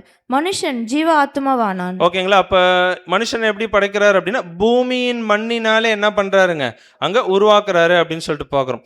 நம்ம கூட எப்படி சம்டைம்ஸ் கதெல்லாம் கேட்டிருக்கலாம் அப்படின்னா, ஒரு களிமண்ணை எடுத்தாரு தேவன், என்ன பண்ணாருங்க அப்படியே கொஞ்சம் பொம்மை மாதிரி செஞ்சு அப்புறம் ஒரு மூக்கில் போயிட்டு என்ன பண்ணிட்டாரு, நாசியில அப்படியே ஊதுனார். உடனே என்ன ஆயிடுச்சு? ஸோ இப்பெல்லாம் நம்ம நிறைய கேள்விப்பட்டிருக்கலாம் அப்படின்னு சொல்லிட்டு பார்க்கணும். அப்படின்னா இங்க பூமியின் மண்ணினாலே உருவாக்குனார் அப்படின்னா பூமியின் மண்ணில் என்னென்னலாம் இருக்கும்? Elements of the earth, science, அது எல்லாம் சயின்ஸ் தான் இன்னைக்கு கொஞ்சம். ஓகேங்களா? ஸோ அப்படின்னா அதில் இருக்க மெட்டீரியல், மூலக்கூறுகள் சொல்லுவோம்ல. ஸோ இது எல்லாம் மண்ணில் இருக்குல்ல, இது எல்லாம் எங்கேயும் இருக்கு? மனுஷனோட உடம்புலையும் இருக்கு. ரொம்ப அழகா வேதத்தை இதுதான் உண்மையான புஸ்தகம்னு நம்மளால என்ன பண்ண முடியும்? அழகா எங்க போனாலும் நம்மளால ப்ரூஃப் பண்ண முடியும். கரெக்டுங்களா? ஸோ என்னென்னலாம் மண்ணில் இருக்கோ அது எல்லாம் நம்மள்ட்டையும் என்ன பண்ணுதுங்க இருக்கு. இப்போ ஆனால் எப்படி என்ன சொல்லிட்டு இருக்கிறாங்க? மனுஷனை எப்படி படிச்சதா சொல்லிட்டு இருக்கிறாங்க. ஆமாம், ஸ்கூலில் புக்லேயே எப்படி தான் வருது. ஓகேங்களா? ஸோ சும்மா ஒரு சின்ன சார்ட் தான். ஒரு 70 kg இருக்கிற ஒரு மனுஷன், ஓகேங்களா? ஸோ அவர் ஆணாக இருந்தால் இந்த மாதிரி, பெண்ணாக இருந்தால் இந்த வேல்யூஸ் எல்லாம் மாறும். ஓகேங்களா? வெயிட் மாறினா இந்த வேல்யூஸ் மாறும், இந்த கிராம் கணக்கெலாம் மாறும். ஆனால் எது உண்மை? அதில் போட்டிருக்க ஒவ்வொரு விஷயங்கள் இருக்குது தெரியுங்களா? பாஸ்பரஸ், கால்சியம், சர்க்கரை, இரும்பு, அலுமினியம், மெக்னீஷியம், காந்தம், கார்பன், இந்த மாதிரி ஒன்று ஒன்று போட்டிருக்காங்கல்ல. இது எல்லாம் பர்சன்டேஜ் மாறலாம், ஆனால் எல்லாமே எங்கே இருக்கு? மண்ணுலையும் இருக்கு, நம்மள்ட்டையும் இருக்கு. ரொம்ப அழகாக ப்ரூஃப் பண்ணலாம். நம்ம எங்கேருந்து தான் வந்திருக்கோம்? மண்ணிலேருந்து தான் வந்திருக்கோம். வேதம் தான் உண்மையான புஸ்தகம் அப்படின்னு சொல்லிட்டு ஒரு எக்ஸாம்பிளுக்கு சொல்லணும் அப்படின்னு சொல்லிட்டு பார்த்தோம் அப்படின்னா, இப்போ திடீர்னு நம்ம குழந்தைங்க ரொம்ப வீக்காக இருக்கிறாங்கன்னு வச்சுக்கோங்களேன். உடனே டாக்டர்கிட்ட கூப்பிட்டு போனால் இப்படி கண்ணெல்லாம் விரிச்சு பார்ப்பாங்க. பார்த்துட்டு நாக்கெல்லாம் பார்த்துட்டு டாக்டர் ஒன்று சொல்லுவார், என்னதுங்க? உங்கள் குழந்தைக்கு அயன் என்னவா இருக்கு, ரொம்ப குறைவா இருக்கு அப்படின்னு ஒன்று எழுதி கொடுப்பாரு. என்னதுங்க? ஜிங்க் டானிக், ஜிங்கோ விட்டா ஏதோ ஒன்று எழுதி கொடுப்பாரு. கரெக்டுங்களா? அப்படின்னா அயன் சத்து என்ன பண்ணுவார், அதில் எழுதி கொடுப்பாரு. கரெக்டுங்களா? மேபி லேடிஸ் கொஞ்சம் போன்ஸ் வீக் ஆயிடுச்சுன்னா உடனே என்ன சொல்லுவார், கால்சியம் நீங்கள் டேப்லெட் எடுத்துக்கோங்க, இல்லை கால்சியம் ஃபுட்டாக நீங்கள் எடுத்துக்கோங்க. அப்படின்னா இது எல்லாமே எங்கே இருக்குது, டாக்டர்ஸ்ட்டை கேட்டால் தெரியும்னு நினைக்கிறேன். புரியுதுங்களா? ஸோ எல்லாமே என்ன பண்ணப்பட்டிருக்குன்னா நம்ம உடம்புல தான் இருக்குது அப்படின்னு சொல்லிட்டு. அப்படின்னா தேவன் என்ன பண்ணியிருக்காருன்னா மண்ணில் இருக்க மூலக்கூறுகளை எடுத்து தான் நம்மளை என்ன பண்ணியிருக்கிறாருன்னா அங்கே படைச்சிருக்கிறாரு. சரி, நம்மளை மண்ணில் படைச்சிட்டாரு, மிருகங்கள் பறவைகள்லாம் அதை எதில் படைச்சாரு? அதையும் நம்ம படிச்சிடலாம். 19ஆம் வசனம். ஆதியாகமம் 2ஆம் அதிகாரம் 19ஆம் வசனம். தேவனாகிய கர்த்தர் வெளியின் சகலவித மிருகங்களையும் ஆகாயத்தின் சகலவித பறவைகளையும் மண்ணினாலே உருவாக்கி ஆதாம் அவைகளுக்கு என்ன பெயரிடுவான் என்று பார்க்கும்படி அவைகளை அவனிடத்தில் கொண்டு வந்தார். அந்தந்த ஜீவ ஜந்துக்கு ஆதாம் எந்தெந்த பெயரிட்டானோ அதுவே அதற்கு பெயராயிற்று. ஓகேங்களா? இப்போ மிருகங்கள் பறவைகளையும் எதில் தான் படைச்சிருக்கிறாருன்னா மண்ணுனால தான் என்ன பண்ணியிருக்கிறாரு, அங்கே படைச்சிருக்கிறாரு. எல்லாம் படைச்சிட்டு ஆதாம்கிட்ட எடுத்துகிட்டு வந்து கொடுத்துட்டாரு. இனிமேல் நீ தான்ப்பா இதுக்கு ராஜா, இதை நீ என்ன பண்ணிக்கோ, ஆண்டுகொள் அப்படின்னு. கரெக்டாக பேயில் இருக்க எல்லா விஷயத்தையும் 1:26 இருக்கும், ஆண்டு கொள்வார்கள் அப்படின்னு. ஸோ ஆதாம் தான் எல்லாத்துக்கும் ராஜா, எல்லாத்தையும். அதனால தான் அவரே பேர் வைக்கிறாரு எல்லாத்துக்கும். இனிமேல் இது என்னாச்சு, உன்னோடைய சொத்து அப்படின்னு சொல்லிட்டு கொடுத்துருவாங்களா, அந்த மாதிரி கொடுத்துட்டாரு. இவர் தான் அங்கே எல்லாத்தையுமே என்ன பண்ணிட்டு இருக்கிறாருன்னா பார்க்குறாரு. சிங்கம் வானா வரும், போனா போகும், அந்த மாதிரி ஒரு சூழ்நிலையில தான் அங்கே என்ன பண்ணிட்டு இருந்தாங்க அப்படின்னு சொல்லிட்டு பார்த்தோன்னா அங்கே இருந்துட்டு இருந்தாங்க அப்படின்னு சொல்லிட்டு பார்க்குறோம். ஸோ இதெல்லாம் படிச்சுட்டு ஆதாமை எங்கே வச்சிருந்தாரு, எந்த இடத்துலங்க? ஏதேன் தோட்டத்தில். படிச்சிடலாம் பாருங்க. 2ஆம் அதிகாரம் 8ஆம் வசனம். ஆதியாகமம் 2ஆம் அதிகாரம் 8ஆம் வசனம். தேவனாகிய கர்த்தர் கிழக்கே ஏதேன் என்னும் ஒரு தோட்டத்தை உண்டாக்கி தாம் உருவாக்கின மனுஷனை அதிலே வைத்தார். கிழக்கில ஈஸ்ட்ல என்ன பண்றாரு, ஏதேனும் ஒரு தோட்டத்தை உண்டாக்கி தாம் உருவாக்கின மனுஷனை அதில் என்ன பண்ணார்னா அங்க வச்சாரு அப்படின்னு சொல்லிட்டு ரொம்ப அழகான ஒரு அற்புதமான ஒரு தோட்டத்தை என்ன பண்ணியிருப்பாரு, உருவாக்கி அங்க ஆதாம் அங்க வச்சிருக்கிறாரு அப்படின்னு சொல்லிட்டு பார்க்குறோம். ஸோ இப்போ இந்த கேள்வி இப்போ என்னன்னா, இந்த ஏதேன் தோட்டம் எங்க இருந்தது? சூப்பர் சிஸ்டர் கரெக்டாக சொல்லியிருக்கிறாங்க. எப்படி நம்ம இதை அவங்க நம்ம சொல்கிறோம்ல, இதை எப்படி நம்ம பிப்ளிக்கலாக ப்ரூஃப் பண்ணலாம்? சிஸ்டர் சொன்னது ஈராக் பக்கத்தில். ஓகேங்களா? ஸோ இதை எப்படி நம்ம பிப்ளிக்கலாக ப்ரூஃப் பண்ணலாம் அப்படின்றத நம்ம பார்க்க போகிறோம். ஓகேங்களா? ஸோ அப்படின்னா அதே உலகத்தில் தான் இப்போ நம்ம வாழ்ந்துட்டு இருக்கிறோம். வேற உலகம்ல 3 உலகம்னு சொன்னோன்னே என்ன ஆகிடாதீங்க, ஒரே உலகம் தான். 3 உலகங்கள்னா 3 விதமான காலப்பகுதியை தான் அது குறிக்குதுன்னு சொல்லிட்டு பார்க்குறோம். ஸோ ஆதாம் ஏவாள் எங்கே வாழ்ந்தாங்களோ அதே ஒரு பூமியில தான் நம்மளும் என்ன பண்ணிட்டு இருக்கிறோம், வாழ்ந்துட்டு இருக்கிறோம். ஓகேங்களா? ஸோ இப்போ ஒரு தோட்டம்னு ஒன்று இருந்துச்சுன்னா, ஒரு பூங்கான்னு இருந்துச்சுன்னா அங்கே என்ன தேவைப்படும், தண்ணி தேவைப்படும். அங்கே செடி கொடிகளுக்கா. கரெக்டுங்களா சிஸ்டர்? முதல் வசனம் மட்டும் வாசிங்க. ஆதியாகமம் 2ஆம் அதிகாரம் 10ஆம் வசனம். தோட்டத்திற்கு தண்ணீர் பாயும்படி ஏதேனில் இருந்து ஒரு நதி ஓடி அங்கே இருந்து பிரிந்து 4 பெரிய ஆறுகளாயிற்று. ஓகேங்களா? தோட்டத்திலிருந்து தண்ணீர் பாயும்படி, தோட்டத்திற்கு தண்ணீர் பாயும்படி ஏதேனிலிருந்து ஒரு நதி என்ன பண்ணுச்சுங்க, ஓடி அங்கே இருந்து பிரிந்து 4 பெரிய ஆறுகள் ஆயிடுச்சு.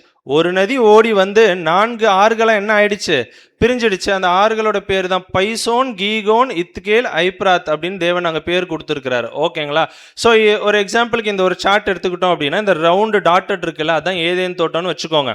அப்போ ஒரு நதி அங்கேருந்து ஓடி வந்து என்ன பண்ணப்பட்டிருக்குங்க, 4 ஆறுகளாக அங்கே பிரிஞ்சிருக்கு. அதுக்கு தான் பேர் கொடுக்குறாரு பைசோன், கீகோன், இத்தகேல், ஐப்ராத். இது இங்கிலீஷில் வந்து பார்த்தோம் அப்படின்னா பைசோன், கீகோன். இத்தகேலுக்கு என்ன பேர்னா டைக்ரிஸ், ஐப்ராத்துக்கு என்ன பேர்னா யூப்ரட்டிஸ். ஏதாவது படித்த ஞாபகம் வருதுங்களா? இது சோஷியல் ஸ்டடீஸில் வரும். எந்த எந்த நதி ஞாபகம் வருது?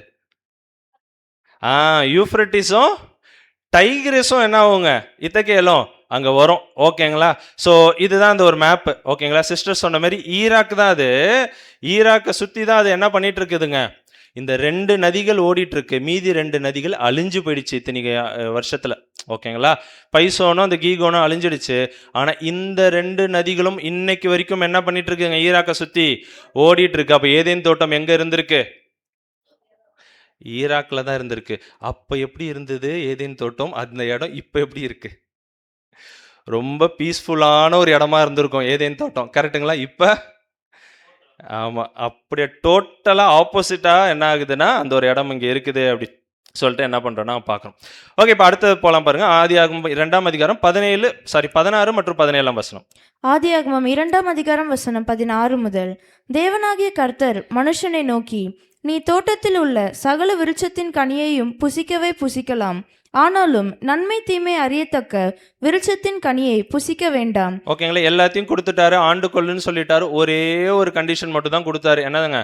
இந்த மரத்தில் இருக்க கனியை மட்டும் நீ என்ன சின்னதாக ஒரு டெஸ்ட் வச்சிருக்காரு, அவ்வளோதான், வேற ஒன்றும் இல்லை. இதை மட்டும் நீ என்ன பண்ணாதப்பா, சாப்பிடாத அப்படின்னாரு. அவரும் என்ன பண்ணார் அப்படின்னா, அவர் இருக்கிற வரைக்கும் என்ன பண்ணலங்க, சாப்பிடல அப்படின்னு சொல்லிட்டு பார்க்குறோம். இதுக்கு அந்த பதிலெலாம் கூட நம்ம பார்த்தோம். சாப்பிட்டா சாகவே சாவாயினா 2 பேதுரு 3:8 பார்த்துட்டோம். ஓகேங்களா, அப்படின்னா என்ன அப்படின்னா, இவர் இருந்த வரைக்கும் அவர் என்ன பண்ணலன்னா அங்கே சாப்பிடல அப்படின்னு சொல்லிட்டு பார்க்குறோம்.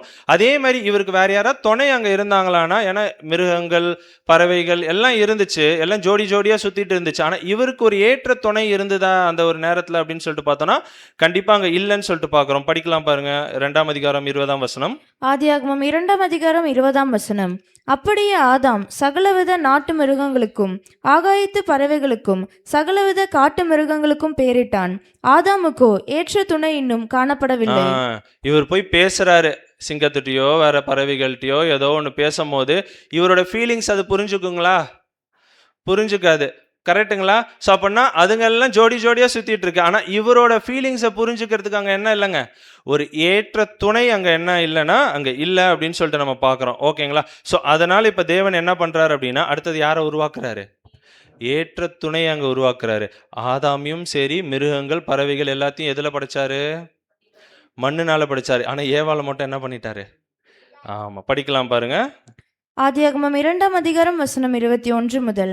அப்பொழுது தேவனாகிய கர்த்தர் ஆதாமுக்கு அயர்ந்த நித்திரையை வரப்பண்ணினார். அவன் நித்திரை அடைந்தான். அவர் அவன் விலா எலும்புகளில் ஒன்றை எடுத்து அந்த இடத்தை சதையினால் அடைத்தார். ஓகேங்களா, அப்படின்னா என்ன, தேவனாகிய கர்த்தர் ஆதாமுக்கு அயர்ந்த நித்திரையை என்ன பண்றாரு? வரப்பண்ணினார். அப்படின்னா என்னதுங்க, ஒரு ஹாஸ்பிட்டலில் அனஸ்தீஷியா கொடுத்தா எப்படி இருக்கும்? ஃபஸ்ட்டு ஆப்ரேஷன் தேவன் தான் என்ன பண்ணியிருக்கிறாரு, அங்கே பண்ணியிருக்கிறார். அனஸ்தீஷியா கொடுத்தா எப்படி அயர்ந்த நித்திரைக்கு போயிடுவாங்க, என்ன நடக்குதுன்னே தெரியாது. அந்த மாதிரி பண்ணிட்டு அவன் நித்திரை அடைந்த பின்பு என்ன பண்ணுறாரு அப்படின்னா, அவருடைய விலா எலும்புலேருந்து எடுத்து என்ன பண்ணுறாரு அப்படின்னா ஏவாலயங்க படைக்கிறாங்கன்னு சொல்லிட்டு பார்க்குறோம். 22ஆம் வசனம் வாசிச்சிடலாம். தேவனாகிய கர்த்தர் தாம் மனுஷனில் எடுத்த விலா எலும்பை மனுஷியாக உருவாக்கி அவளை மனுஷனிடத்தில் கொண்டு வந்தார். ஓகேங்களா, அப்போ ஒரு மனுஷியை படைச்சிட்டு ஆதாம்கிட்ட என்ன பண்ணிடுறாரு தேவன், அங்கே கொடுத்துட்றாரு அப்படின்னு சொல்லிட்டு நம்ம பார்க்குறோம். அப்படின்னா அதான் சொல்லுவாங்களே எலும்பின் எலும்பும் அப்படின்லாம் சொல்லுவாங்களே, ஏன் மண்ணில் உருவாக்கலை அப்படின்னு சொல்லிட்டு பார்த்தோம் அப்படின்னா, அவருடைய மாம்சத்தையே எடுத்து என்ன பண்ணுறாரு, இன்னொரு ஜீவனை உண்டாக்கி அவர்கிட்டயே கொடுக்குறாரு அப்படின்னு சொல்லிட்டு, அதான் ஏற்ற துணையை ஃபீல் அப்போ தான் பண்ணுவாங்க. கரெக்டாக ஒருத்தரை புரிஞ்சுக்குவாங்க. கரெக்டுங்களா, ஆணும் பெண்ணும். ஸோ அந்த ஒரு விஷயத்திற்காக என்ன பண்ணுறாரு அப்படின்னு சொல்லிட்டு பார்த்தோன்னா அங்கே செய்கிறாரு அப்படின்னு சொல்லிட்டு நம்ம பார்க்குறோம். நம்ம வாசிச்சிருப்போம், அவர்கள் ஒரே மாம்சமாக இருப்பார்கள். கரெக்டுங்களா, அப்போனா 2 பேரும் கிட்டத்தட்ட ஒரே மாம்சம் தான். ஏன்னா ஒரே மாம்சத்துலேருந்து வந்த விஷயங்கள் தான் 2 பேரும் அப்படின்னு சொல்லிட்டு பார்க்குறோம். அப்போனா ஒரு ஏற்ற துணையை அங்கே என்ன பண்ணிடுறாருன்னா அங்கே உருவாக்கிடுறாரு அப்படின்னு சொல்லிட்டு பார்க்குறோம். ஸோ ஏவாள் வந்துடுறாங்க. ஏவாள் வந்ததுக்கப்புறம் இவர் என்ன பண்ணியிருப்பார், தோட்டத்தெல்லாம் என்ன பண்ணியிருப்பார், சுற்றி காமிச்சிருப்பாருங்களா? ஸோ தேவன் என்னென்னலாம் இது வரைக்கும் பண்ணார், எப்படிலாம் இந்த மிருகத்துக்கு ஒரு பேர் வச்சார். ஸோ எல்லா விஷயத்தையும் சொல்லிக்கிட்டே அப்படியே ஏதேன் தோட்டத்தை சுற்றி காட்டும் போது ஒரு விஷயம் கண்டிப்பாக சொல்லியிருப்பார். என்னதுங்க, அந்த பழத்தை மட்டும் என்ன பண்ணக்கூடாது, சாப்பிடக்கூடாதுன்னு யார் தான் சொல்லியிருப்பா? ஆதாம் தான் சொல்லியிருப்பார். கரெக்டாக, தேவன் ஆதாம்கிட்ட சொல்லிட்டாரு. இப்போ ஆதாம் தான் யார்கிட்ட சொல்லியிருக்கணும், ஏவாள்கிட்ட சொல்லியிருக்கணும் அப்படின்னு சொல்லிட்டு நம்ம பார்க்குறோம். ஆனால் ஏவாளை என்ன பண்ணிட்டாரு, ஒருத்தர் வந்தார். கரெக்டுங்களா, ஏன்னா இவங்க 2 பேரும் தேவனுக்கு பிரியமா ரொம்ப அழகா வாழ்ந்துட்டு இருந்தாங்க ஒரு காலப்பகுதியில். கரெக்டுங்களா, இது யாருக்கு பிடிக்காம போயிடுச்சு? ஆமா, அவர் உள்ள என்ட்ரன்ஸ் வராரு. படிக்கலாம் பாருங்க. ஆதியாகமம் 3ஆம் அதிகாரம் வசனம் 4 முதல். அப்பொழுது சர்ப்பம் ஸ்திரீயை நோக்கி, நீங்கள் சாகவே சாவதில்லை. தேவன் என்ன சொன்னாரு, நீங்க சாப்பிட்டா சாப்பிடும் நாளிலே சாகவே சாவாய் அப்படின்னாங்க. ஆனால் சாத்தான் வந்து இங்கே என்ன சொல்கிறான் அப்படின்னு சொல்லிட்டு பார்த்தோன்னா, பாம்பு வடியில் வரான். வந்து என்ன சொல்கிறான் அப்படின்னா, நீங்கள் சாகவே சாவதில்லை. இதே 3ஆம் அதிகாரம் 1 வசனத்தில் இருக்கும். கர்த்தர் உண்டாக்கின சகல காட்டு ஜீவன்களை பார்க்கிலும் சர்ப்பமானது எப்படி இருந்ததுங்க, தந்திரம் உள்ளதாக இருந்தது. வந்து இப்போ என்ன பண்ணுது, ஏவாளை வஞ்சிக்க பார்க்குது. கரெக்டுங்களா? ஸோ இப்போ 5ஆம் வசனம் வாசிக்கலாம் பாருங்க. நீங்கள் இதை புசிக்கும் நாளிலே உங்கள் கண்கள் திறக்கப்படும் என்றும் நீங்கள் நன்மை தீமை அறிந்து தேவர்களைப் போல் இருப்பீர்கள் என்றும் தேவன் அறிவார் என்றது. அப்படின்னா பொய் மேல பொய் என்ன பண்றாரு இவரு?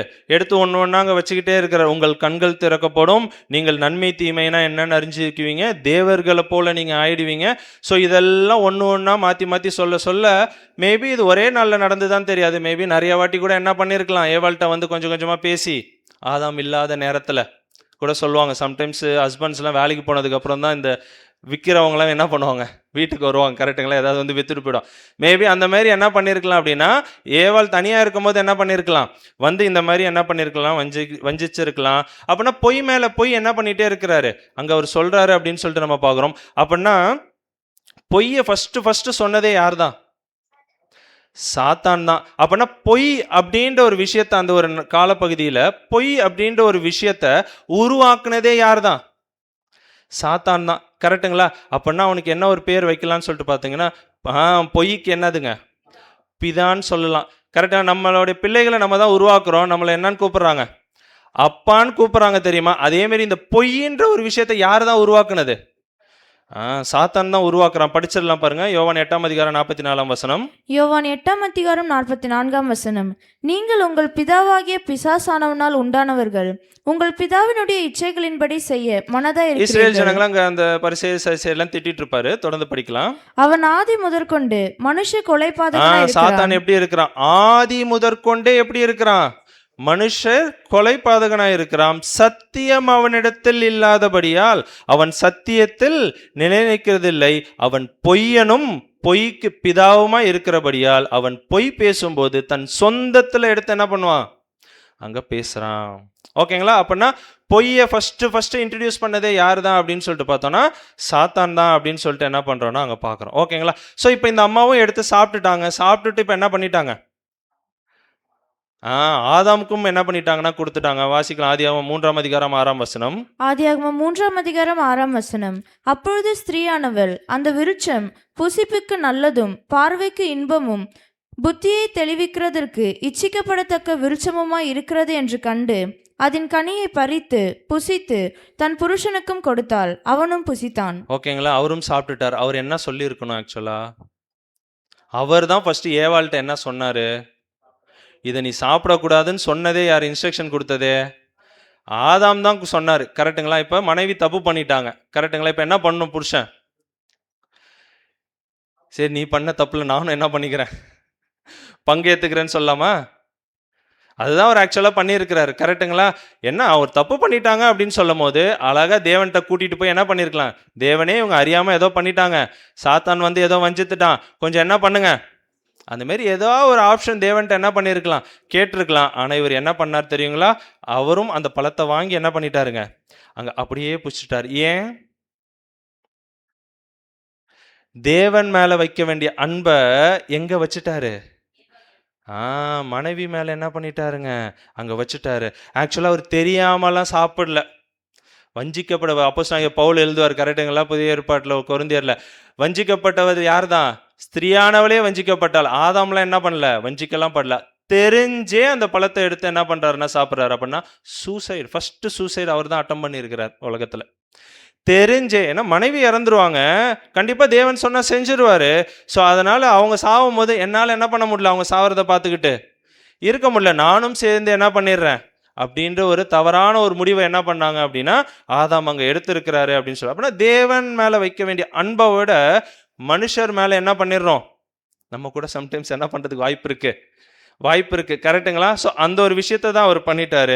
ஸோ இப்போ இவங்க பாவத்திற்குள்ளே போயிடுறாங்க. கீழ்ப்படியாமையினால எது உள்ள வந்துடுது, பாவமானது பூமிக்குள்ள வந்துடுச்சு அப்படின்னு சொல்லிட்டு நம்ம பார்க்குறோம். ஸோ இவங்களுடைய ஜென்ரேஷன் அப்படியே அங்கே வருது, பாவம் உள்ள வந்துடுச்சு. ஆனால் தேவன் எதுக்காக மனுஷனை படைச்சாருங்க? தேவ பக்தி உள்ள ஒரு சந்ததி வரணுன்று தான் தேவனுடைய விருப்பம். அதுக்காக தான் ஆதாம பார்த்து என்ன பண்ணாருங்க, படைச்சார். இவ்வளோ விஷயத்துலையும் செஞ்சு ஏவாளை ஒரு ஏற்ற துணையாக படைச்சு எல்லாத்தையும் பண்ணாரு. ஆனால் அங்கே என்ன வந்துடுச்சு அப்படின்னா கீழ்ப்படியாமையினால் அங்கே என்ன வந்துடுச்சுன்னா பாவம் வந்துடுச்சு அப்படின்னு சொல்லிட்டு பார்க்குறோம். அதுக்கப்புறம் இவங்களும் என்ன ஆயிடுச்சுங்க, தண்டனையா வெளியே அனுப்பப்பட்டாங்கன்னு சொல்லிட்டு பார்க்குறோம். அவங்களோட பிள்ளைகள் என்ன பண்ணுறாங்கன்னா அங்கே பிறக்கிறாங்க அப்படின்னு சொல்லிட்டு நம்ம பார்க்குறோம். காயின் ஆபேல் எல்லாம் என்னங்க அங்கே வர ஆரம்பிக்கிறாங்க. அவங்கள்ட்ட இவங்க அப்பா அம்மா சொல்லியிருப்பாங்களா? கண்டிப்பாக என்ன பண்ணியிருக்கணும்? நாங்கள் எங்கே இருந்தோம், ஏதேன் தோட்டம் எப்படி இருக்கும் தெரியுமா, அங்கே நாங்கள் ஜாலியாக சுற்றிட்டு இருந்தோம், அப்படியே கனியை எடுத்து சாப்பிடுவோம், இப்படிலாம் இருந்துட்டு இருந்தோம். ஆனால் இப்போ என்ன பண்ணிட்டு இருக்கிறோம்?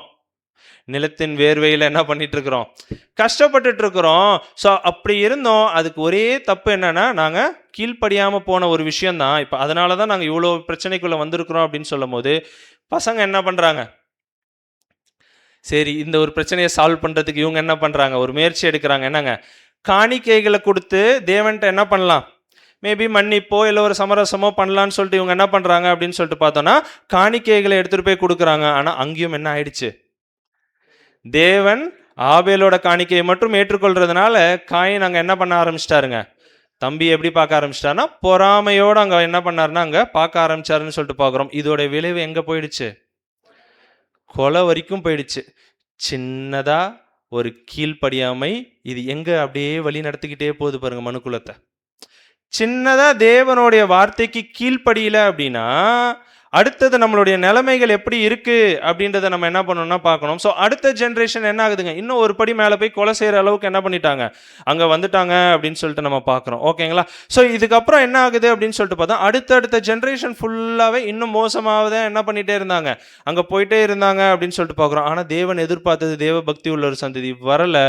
திடீர்னு ஒரு நாள் என்ன பண்ணிட்டாரு, ஒட்டுமொத்தமாக அந்த முதலாம் உலகத்தில் இருந்த ஒட்டுமொத்த ஜனங்களையும் என்ன பண்ணுறாருன்னா அங்கே அழிக்கிறதுக்கு அங்கே முயற்சி செய்கிறாரு அப்படின்னு சொல்லிட்டு நம்ம பார்க்குறோம். கரெக்டுங்களா? இதுக்கு தான் நம்ம கேள்வி கேட்டோம், ஏன் தேவன் முதலாம் உலகத்தை அழிக்கணும் அப்படின்னு சொல்லிட்டு. கரெக்டுங்களா? ஸோ அதோட பதிலை இப்போ நம்ம பார்க்கலாம் பாருங்க. ஆதியாகமம் 6ஆம் அதிகாரம் முதல் 2 வசனங்கள். ஆதியாகமம் 6ஆம் அதிகாரம் வசனம் 1 முதல். மனுஷர் பூமியின் மேல் பெருக துவக்கி அவர்களுக்கு குமார்த்திகள் பிறந்தபோது தேவகுமாரர் மனுஷ குமார்த்திகளை அதிக சௌந்தரியம் உள்ளவர்கள் என்று கண்டு அவர்களுக்குள்ளே தங்களுக்கு பெண்களை தெரிந்து கொண்டார்கள். ஓகேங்களா? அப்போ மனுஷர் பூமியின் மேல் பெருவ துவங்கி, அப்போ அடுத்தடுத்த ஜென்ரேஷன் என்ன ஆகிட்டே இருக்கு, அங்கே வந்துக்கிட்டே இருக்கு. அவர்களுக்கு குமாரத்திகள் பிறந்தபோது தேவகுமாரர் மனுஷ குமாரத்திகளே அதிக சௌந்தரியம் உள்ளவர்கள் என்று கண்டு அவங்கள என்ன பண்ணிக்கிறாங்க, திருமணம் செஞ்சுக்கிறாங்க அப்படின்னு சொல்லிட்டு நம்ம பார்க்குறோம். ஓகேங்களா? அப்போ இதில் தேவகுமாரர் யாருங்க? அவங்க தான் என்ன பண்ணுறாங்க, ஸ்திரீகள் எப்படி இருக்கிறாங்க அப்படின்னு சொல்லிட்டு பார்த்தோன்னா அதிக சௌந்தரியம் உள்ளவர்கள் என்று கண்டு என்ன பண்ணிடுறாங்க, அங்கே கல்யாணம் பண்ணுறாங்க அப்படின்னு சொல்லிட்டு பார்க்குறோம். அப்படின்னா இதில் தேவகுமாரர்கள் யார்? சேத்து இன்னும் வந்துட்டாருங்களா? இன்னும் வரல. நோவோடைய அதுக்கு சேத்துனா ஆதாமுக்கு பதிலாக படைச்ச. ஓகே, காயினுக்கு ஆபேலுக்கு பதிலாக படைச்ச. ஓகே, இல்லை தேவபுத்திரர் இங்கிலீஷில் எப்படி இருக்கும் அப்படின்னு சொல்லிட்டு பார்த்தோன்னா சன்ஸ் ஆஃப் காட்ன்னு இருக்கும். ஓகேங்களா? தேவபுத்திரர் அப்படின்ற ஒரு விஷயத்திற்கு சன்ஸ் ஆஃப் காட் அப்படின்னு சொல்லிட்டு என்ன பண்ணோன்னா அங்கே இருக்கும். ஓகேங்களா? அப்போ இந்த சன்ஸ் ஆஃப் காடை குறித்து கூட நம்ம ஒரு வசனம் வாசிக்கலாம் பாருங்க. யோபு 38ஆம் அதிகாரம் 7ஆம் வசனம். யோபு 38ஆம் அதிகாரம் 7ஆம் வசனம். அப்பொழுது விடியற்காலத்து நட்சத்திரங்கள் ஏகமாய் பாடி தேவபுத்திரர் எல்லாரும் கம்பீரித்தார்களே. இப்போ என்ன பண்ணிட்டு இருக்கிறாருங்க, உலகம் உண்டாக்குற அந்த ஒரு சூழ்நிலையில் என்ன பண்ணிட்டு இருக்காங்கன்னா தேவபுத்திரர் எல்லாரும் கம்பீரித்தார்களே. யாருங்க இந்த தேவபுத்திரர்கள்? இங்கிலீஷில் இங்கேயும் சன்ஸ் ஆஃப் காட்னு தான் இருக்கும். ஸோ யார் அப்படின்னு சொல்லிட்டு பார்த்தீங்கன்னா தேவ தூதர்கள். இவங்க என்ன பண்ணியிருக்கிறாங்க அப்படின்னு சொல்லிட்டு, அப்படின்னா அவங்களால மனுஷ சுரூபம் எடுத்து இங்கே வர முடியுங்களா? மனுஷ ரூபம் எடுத்து? ஏன்னா அப்படி தானே அந்த ஒரு வசனம் சொல்லிச்சு. கரெக்டுங்களா? என்ன வசனம் சொல்லிச்சு? தேவகுமாரர் மனுஷகுமாரித்திகளே அதிக சௌந்தரியம் உள்ளவர்கள் என்று கண்டு அவங்கள திருமணம் பண்ணிக்கிட்டாங்க அப்படின்னு சொல்லும் போது, அப்போ தேவகுமாரர்கள் தேவ தூதர்கள் அப்படின்னு சொல்லிட்டு பார்த்தோம் அப்படின்னா தேவ தூதர்களால் மனுஷ சரீரம் எடுக்க முடியுங்களா? எங்கேயாவது எடுத்திருக்கிறாங்களா பழைய ஏற்பாட்டில்? அந்த ஸ்லைட் தான் அடுத்தது வருது சிஸ்டர். ஸோ அப்போ என்ன அப்படின்னு சொல்லிட்டு பார்த்தோன்னா ஆபிரகாம்கிட்ட என்ன பண்ணது, ஒரு 3 பேர் வந்தாங்க. கரெக்டுங்களா? யாரு? தேவ புத்திரர்கள் தான் வந்தாங்க. தேவ தூதர்கள் மாம்ச சரீரம் எடுத்து என்ன பண்ணுறாங்க, அங்கே வராங்க அப்படின்னு சொல்லி. வேற எங்கேயாவது வந்திருக்காங்களா?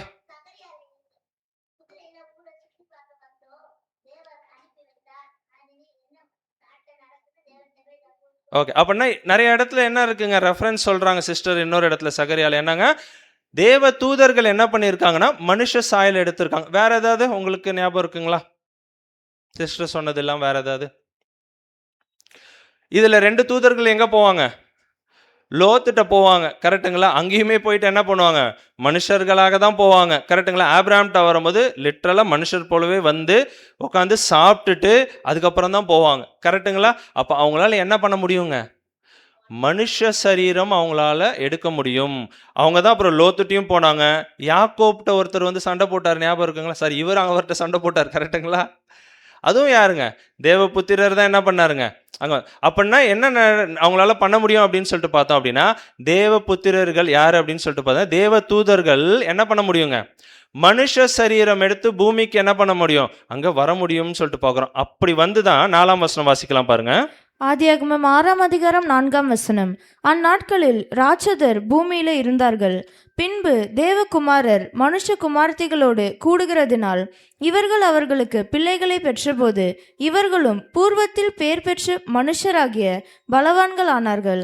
ஓகேங்களா? இப்போ என்ன ஆகுது அப்படின்னு சொல்லிட்டு பார்த்தா, இந்த தேவ புத்திரர்கள் யாருன்னா தேவ தூதர்கள் ஸ்திரீகளோட ஒன்றா சேர்ந்து என்ன பண்ணிட்டாங்கன்னா பிள்ளைகளை என்ன பண்ண ஆரம்பிச்சிட்டாங்க, அங்கே பெற்க ஆரம்பிச்சிட்டாங்க அப்படின்னு சொல்லிட்டு பார்க்குறோம். அவங்க எப்படி இருந்தாங்க, அடுத்த ஒரு ஜென்ரேஷன் வருதுல்ல, அவங்க எப்படி இருந்தாங்க அப்படின்னு சொல்லிட்டு பார்த்தோன்னா, இவர்கள் அவர்களுக்கு பிள்ளைகளை பெற்ற போது இவர்கள் பூர்வத்திலே பேர் பெற்ற மனுஷராகிய பலவான்களானார்கள். அப்படின்னா எப்படி இருந்திருக்கிறாங்க, ஒரு நார்மல் மனுஷனோட ரொம்ப பலவான்களா என்ன பண்ணியிருக்கிறாங்க அப்படின்னு சொல்லிட்டு பார்த்தோம்னா அங்க இருந்திருக்கிறாங்க அப்படின்னு சொல்லிட்டு நம்ம பார்க்குறோம். ஓகேங்களா?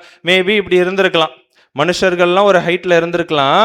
அந்த ஒரு புது ஜென்ரேஷன் வருதுல, தேவ தூதர்களுக்கும் ஸ்திரீகளுக்கும் பிறந்த பிள்ளைகள், அவங்க மேபி எப்படி இருந்திருக்காங்க, ரொம்ப பலம் வாய்ந்த மனுஷர்களாக அங்கே என்ன பண்ணியிருக்கலாம்னா இருந்திருக்கலாம். ஹைட்லேயும் சரி வெயிட்லேயும் சரி என்ன பண்ணியிருக்கலாம், இப்படி இருந்திருக்கலாம். ஸோ இதுக்கெல்லாம் யார் தான் காரணம்? ஏன்னா இப்போ தேவ தூதர்களை தேவன் எதுக்காக கீழே அனுப்புறாருங்க, மனுஷருடைய நிலைமைகள் எப்படி இருக்கு, ரொம்ப சீர்கெட்டு போயிட்டே இருக்கு. இவங்களை திருத்துறதுக்காக தேவன் என்ன பண்றாருன்னா நல்ல தேவ தூதர்களை என்ன பண்றாருன்னா கீழே அனுப்பிச்சு வைக்கிறாரு அப்படின்னு சொல்லிட்டு பார்க்குறோம். ஆனா கீழே வரும்போது நடுவில் ஒருத்தர் இருக்கிறார், யாருங்க, சாத்தான் என்ன பண்றான் அப்படின்னு சொல்லிட்டு பார்த்தோம் அப்படின்னா இவங்களை பிரெயின் வாஷ் பண்ணி இன்னொரு விஷயத்தை அங்கே தப்பு பண்ண வைக்கிறான். ஓகேங்களா? நீ இப்போ என்ன பண்ணு, ஸ்திரீகளோட கலந்து வேற ஒரு ஜென்ரேஷனை நீ என்ன பண்ணுன்னா அங்கே உருவாக்கு அப்படின்னு சொல்லிட்டு அங்கே பண்றான். ஏன் இந்த மாதிரி சாத்தான் பண்ணணும்? ஏன்னா ஆதியில ஒரு பொய் சொன்னான், கரெக்டுங்களா? என்ன பொய்ங்க, நீங்க இந்த பழத்தை சாப்பிட்டாலும் என்ன ஆக மாட்டீங்க, சாகவே சாவதில்லை. ஆனா இங்க என்ன நடக்குது அப்படின்னா மனுக்குலத்துல எல்லாருமே என்ன ஆயிட்டே இருக்கிறாங்க, செத்துக்கிட்டே இருக்காங்க. ஆபேல் தொடங்கி மனுக்குலம் என்ன ஆகுது, மரணத்திற்குள்ள போயிட்டே இருக்காங்க. ஆனா தேவ தூதர்கள் என்ன ஆகிறதே இல்லை, சாகிறது இல்லை. இப்ப இவங்களுக்கும் ஒரு கனெக்ஷன் போட்டா அவங்களுக்கு ஒரு சந்ததி வரும்ல, அது மேபி சாகாம இருந்ததுன்னா அதை ட்ரை பண்ணுறதுக்காக என்ன பண்ணுறாரு அப்படின்னு சொல்லிட்டு பார்த்தோன்னா அந்த ஒரு விஷயத்தை அங்கே என்ன பண்ணுறாருன்னா அங்கே செய்கிறாரு அப்படின்னு சொல்லிட்டு நம்ம பார்க்குறோம். ஸோ இந்த ராட்சச சந்ததி என்ன ஆகுது அப்படின்னா ஆண் பெண் 2 சந்ததி தான் தேவன் அங்கே உண்டாக்குனார். இப்போ 3ஆவதா என்ன ஆயிடுச்சு, ராட்சச சந்ததி பூமியில் அங்கே பெருக ஆரம்பிச்சிடுச்சு அப்படின்னு சொல்லிட்டு பார்க்குறோம். எல்லா மனுஷர்களையும் அங்கே டாமினேட் பண்ண ஆரம்பிச்சிட்டாரு. ஃபிசிக்கலாக மென்டலாக எப்படி இருந்திருப்பாங்க இவங்க, ரொம்ப கொடூரமான ஒரு சந்ததியாக அங்கே இருந்திருக்கும் அப்படின்னு சொல்லிட்டு நம்ம பார்க்குறோம். ஸோ இது தேவனுடைய சித்தமா, தேவனுடைய திட்டத்தில் இருக்கா அப்படின்னு சொல்லிட்டு பார்த்தோன்னா கண்டிப்பாக கிடையாது. இது சாத்தானா என்ன பண்ணுறான் அப்படின்னு சொல்லிட்டு பார்த்தோன்னா இந்த ஒரு விஷயத்தை அங்கே செஞ்சுட்டு இருக்கிறான். ஸோ தேவன் ஒரு விஷயம் எதிர்பார்த்துக்கிட்டே இருக்கிறாரு.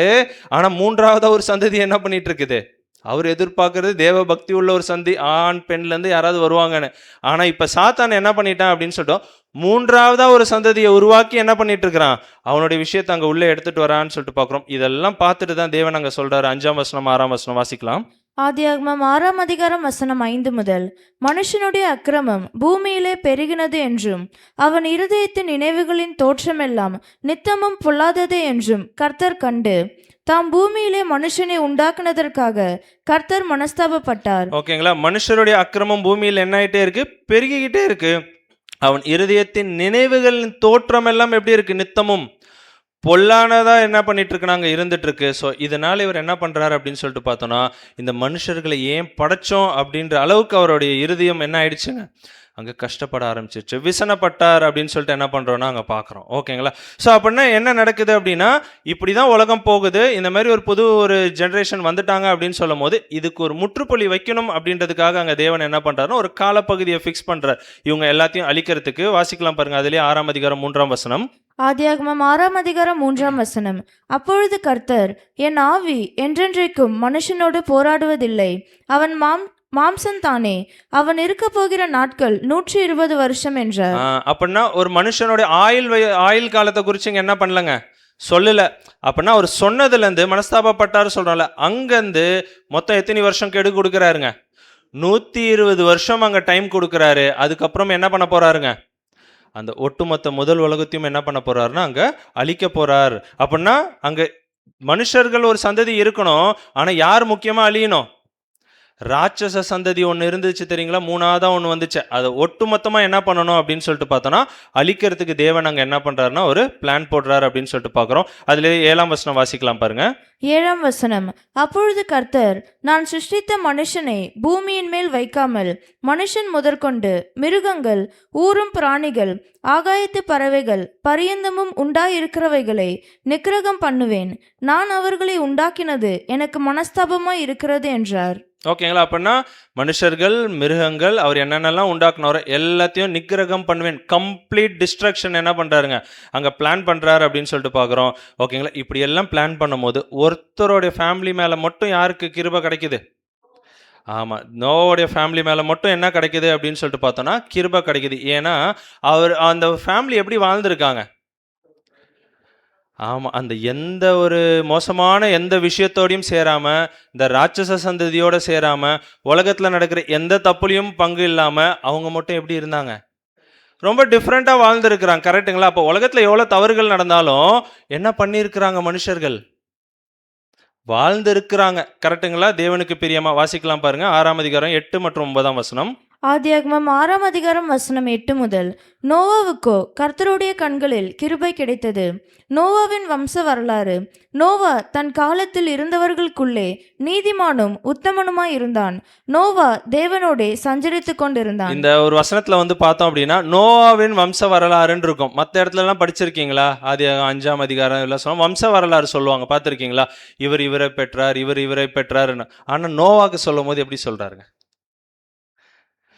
நோவாவின் வம்ச வரலாறுன்னு சொல்லிட்டு, நோவா தன் காலத்தில் இருந்தவர்களுக்குள்ளே நீதிமானும் உத்தமனுமாய் இருந்தான். நோவா தேவனோடே சஞ்சரித்து. எப்படி ஒரு இன்ட்ரோடக்ஷன் கொடுக்குறாரு பாருங்க நோவா. அப்படின்னா அந்த அளவுக்கு நீதிமான என்ன பண்ணியிருக்கிறாருங்க, அந்த ஒரு மோசமான ஒரு சூழ்நிலையில கூட என்ன பண்ணியிருக்கிறாருங்க, ரொம்ப உத்தமனா அங்கே என்ன பண்ணியிருக்கிறாரு அப்படின்னு சொல்லிட்டு பார்த்தோன்னா அங்கே வாழ்ந்திருக்கிறாரு அப்படின்னு சொல்லிட்டு நம்ம பார்க்கணும். ஸோ அதுக்கப்புறம் நம்மளுக்கு நல்லா தெரியும் என்ன அப்படின்னு சொல்லிட்டு பார்த்தோம் அப்படின்னா, இவர் ஒரு பேழையை என்ன பண்ண சொல்கிறாங்க, கட்ட சொல்கிறாங்க. ஒரு ஏறக்குறைய 120 வருஷங்கள் என்ன பண்ணுறாரு அங்கே தேவன் அங்கே டைம் கொடுக்குறாரு அந்த ஒரு பேழையை கட்டுறதுக்கு அப்படின்னு சொல்லிட்டு நம்ம பார்க்குறோம். ஸோ அப்போ ஏதாவது பெரிய டெக்னாலஜி, கிரேன் ஏதாவது இருந்திருக்குங்களா? எதுவுமே கிடையாது. கரெக்டுங்களா? அப்போ ரொம்ப காலம் அவர் எடுத்து என்ன பண்ணுறாரு அப்படின்னு சொல்லிட்டு பார்த்தோன்னா கட்டுறாரு. ஏன்னா ஒரு சொட்டு தண்ணி கூட உள்ளே என்ன ஆகக்கூடாது, போகக்கூடாது. அந்த அளவுக்கு அவர் என்ன பண்ணுறாருன்னா அங்கே கட்டுறாரு. வெறும் இந்த ஃபேமிலி மட்டும் இல்லை, மிருகங்களும் என்ன பண்ணணும், ஜோடி ஜோடியா உள்ளே போகணும் அப்படின்னு சொல்லிட்டு பார்க்குறோம். அப்படின்னா ஏறக்குறைய எவ்வளோ பெருசாக இருந்திருக்கும் அப்படின்னா, அந்த ஒரு ஃப்ளைட் ஃபோட்டோ போட்டிருக்காங்க பாருங்கள். அது வந்து போயிங் 777 சொல்லுவாங்க. அந்தமாரி ஒரு இருக்கிறதுலே நல்ல ஒரு பெரிய ஃப்ளைட்டுன்னு வச்சுக்கோங்க. அந்தமாரி ஒரு 2 மடங்கு ஏறக்குறைய.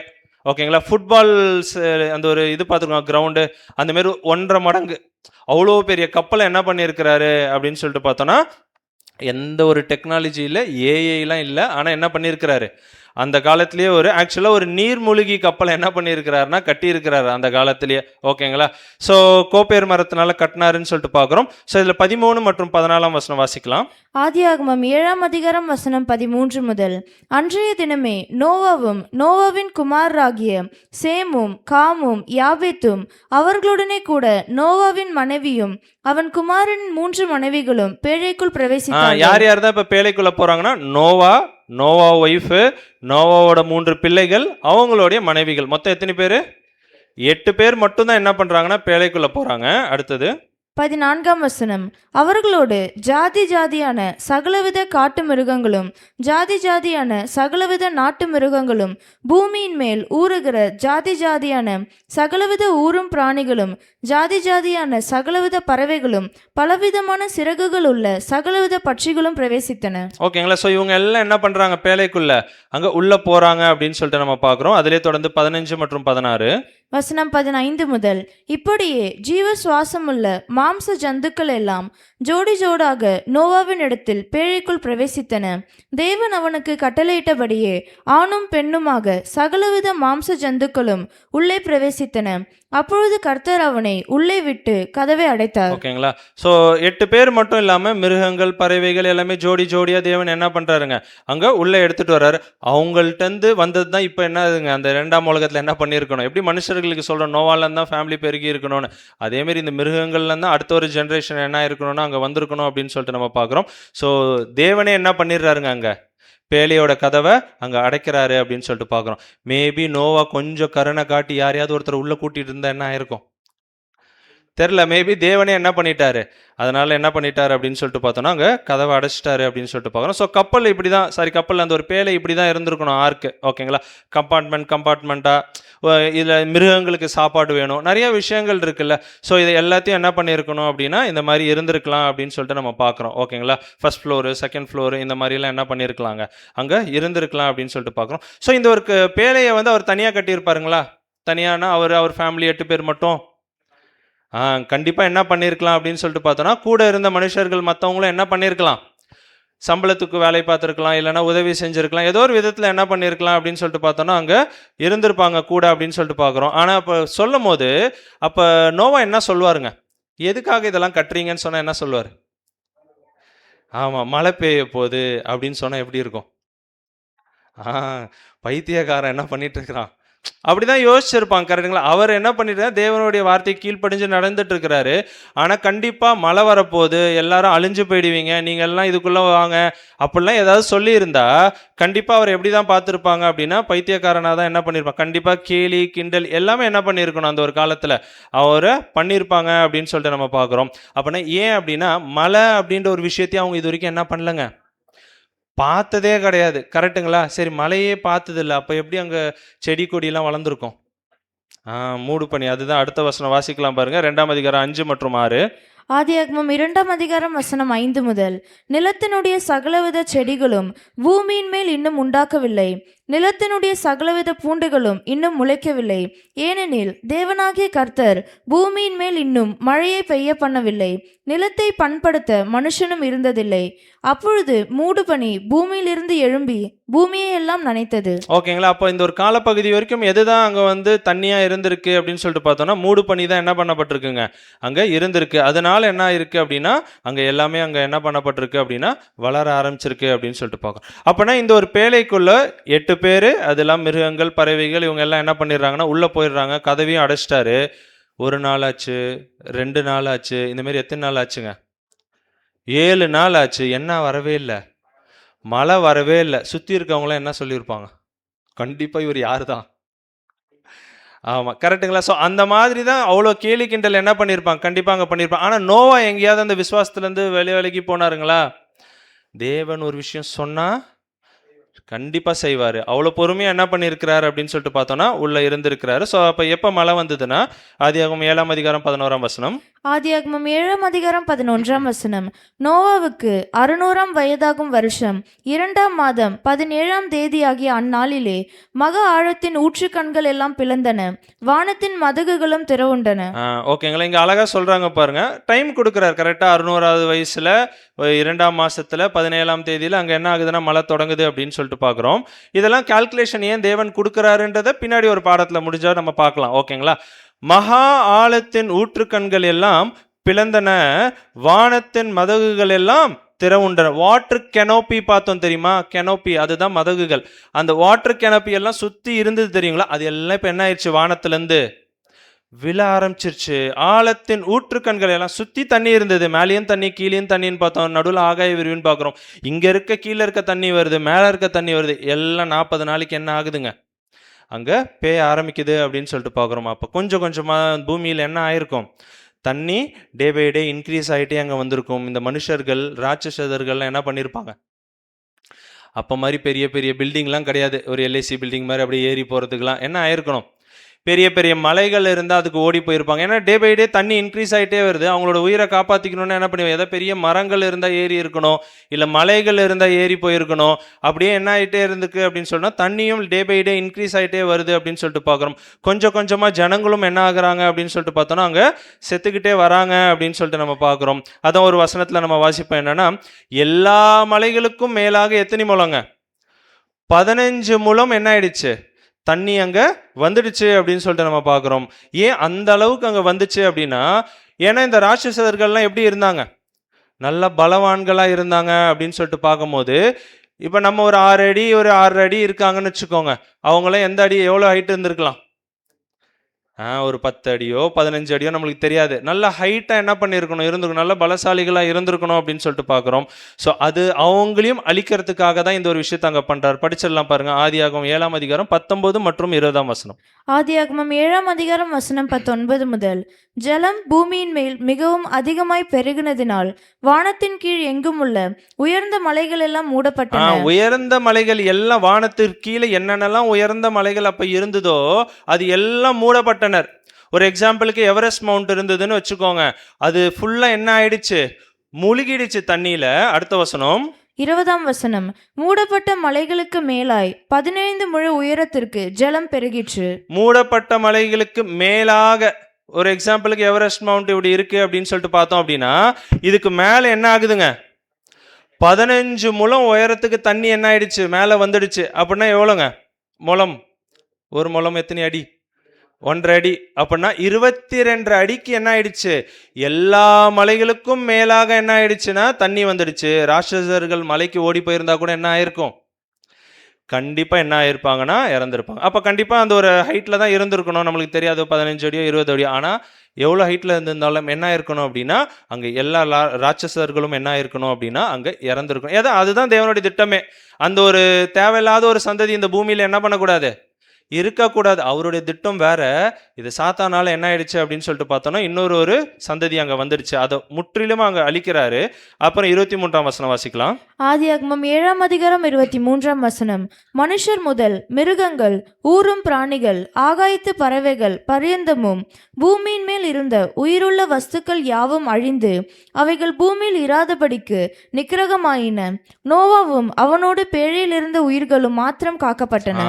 அப்படின்னா எல்லா மிருகங்களையும் என்ன பண்ணிட்டார்கள், பறவைகள், அந்த ஒரு மதகுகள்லாம் விழுந்ததுன்னு பார்க்குறோம். பறவைகள்லாம் அதில் இருக்க முடியுங்களா, எல்லாமே என்ன பண்ணியிருப்பாங்க, செத்துருப்போம் அப்படின்னு சொல்லிட்டு பார்க்குறோம். ஸோ எல்லாத்தையுமே நிக்கிரகம் பண்ணிட்டாரு அப்படின்னு சொல்லிட்டு பார்க்குறோம். நோவாவும் நோவாவோட யார் யாரெல்லாம் பேழையில் இருந்தாங்களோ அந்த ஜீவராசிகள் மட்டும் என்ன பண்ணாங்க, காக்கப்பட்டாங்க. அப்படின்னா ஜோடி ஜோடியான மிருகங்கள் பறவைகள் இருந்திருக்கும். 8 பேர் மனுஷர்கள் இருந்தாங்க, அவங்க மட்டும்தான் காக்கப்பட்டாங்க. பூமியில் இருந்த எல்லாரும் என்னதுங்க, எல்லாரும் நிக்கிரக பண்ணப்பட்டார்கள், எல்லாரும் இறந்துட்டாங்கன்னு சொல்லிட்டு பார்க்குறோம். ஆனால் இதில் யாராவது தப்பிக்க வாய்ப்பு இருக்குங்களா, இருக்கிறாங்க. அதுக்கு தான் கேட்குறேன் கேள்வி.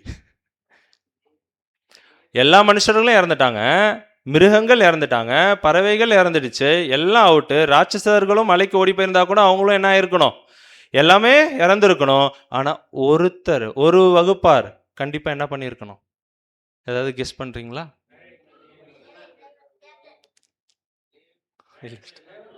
இல்லை, பேலையில் இருந்தவங்கெல்லாம் எஸ்கேப் ஆயிட்டாங்க, அவங்கள பற்றியே கேட்கல. பூமியில் இருந்தவங்கள யாராவது எஸ்கேப் ஆயிருப்பாங்களா? யாரு பதில் வந்த மாதிரி. தேவ தூதர்கள் மேலேருந்து வந்தாங்க தெரியுமா. அவங்க என்ன பண்ணாங்க, மனுஷ சாயல் எடுத்து பூமிக்கு வந்து ஸ்திரீகளை கல்யாணம் பண்ணிட்டு வாழ்ந்தாங்க. அவங்களுக்கு பிறந்த பிள்ளைகள் தான் ராட்சசர்கள். இப்போ இவங்க என்ன பண்ணுவாங்க, மனுஷ சரீரம் எடுத்துட்டு வந்தவங்களால என்னவும் பண்ண முடியும், திருப்பியும் ஆவியின் சரீரம் எடுத்துட்டு என்ன பண்ண முடியும், போக முடியும். அப்போ தண்ணி இன்க்ரீஸ் ஆக என்ன பண்ணியிருக்கணும் அவங்களும். இது சும்மா ஒரு கிராஃபிக்கல் ஃபோட்டோ தான், என்ன ஆயிருக்கலாம், கண்டிப்பாக தண்ணி இன்க்ரீஸ் ஆக என்ன ஆயிருக்கும், கண்டிப்பாக ஆவியின் சரீரம் எடுத்துட்டு என்ன பண்ணியிருக்கணும் அப்படின்னா தப்பிச்சு போயிருக்கணும். பரலோகம் போயிருப்பாங்களா? இவ்வளோ மோசமான விஷயங்களை பண்ணிட்டு பரலோகம்லாம் என்ன பண்ண முடியாது, போக முடியாது அப்படின்னு சொல்லிட்டு பார்க்குறோம்.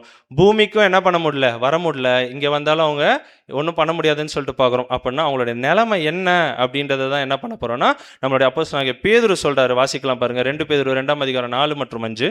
2 பேதுரு 2ஆம் அதிகாரம் வசனம் 4 முதல். பாவம் செய்த தூதர்களை தேவன் தப்ப விடாமல். பாவம் செய்த தூதர்களை தேவன் என்ன பண்ணல, நல்ல தூதர்கள் இல்லை, அவங்கள விட்டுருங்க. நிறைய கோடான கோடி தேவ தூதர்கள், நல்ல தூதர்கள் இருக்காங்க, அவங்களெல்லாம் விட்டுருவோம். அவங்களெல்லாம் இப்போ நம்ம கணக்கெடுக்கல. சாத்தானுடைய பேச்சை கேட்டுக்கிட்டு தப்பு பண்ணாங்கல்ல, அவங்கள குறித்து தான் இங்கே பேசுகிறாங்க. இங்கிலீஷில் ஃபாலன் ஏஞ்சல்ஸ் அப்படின்னு இருக்கும்.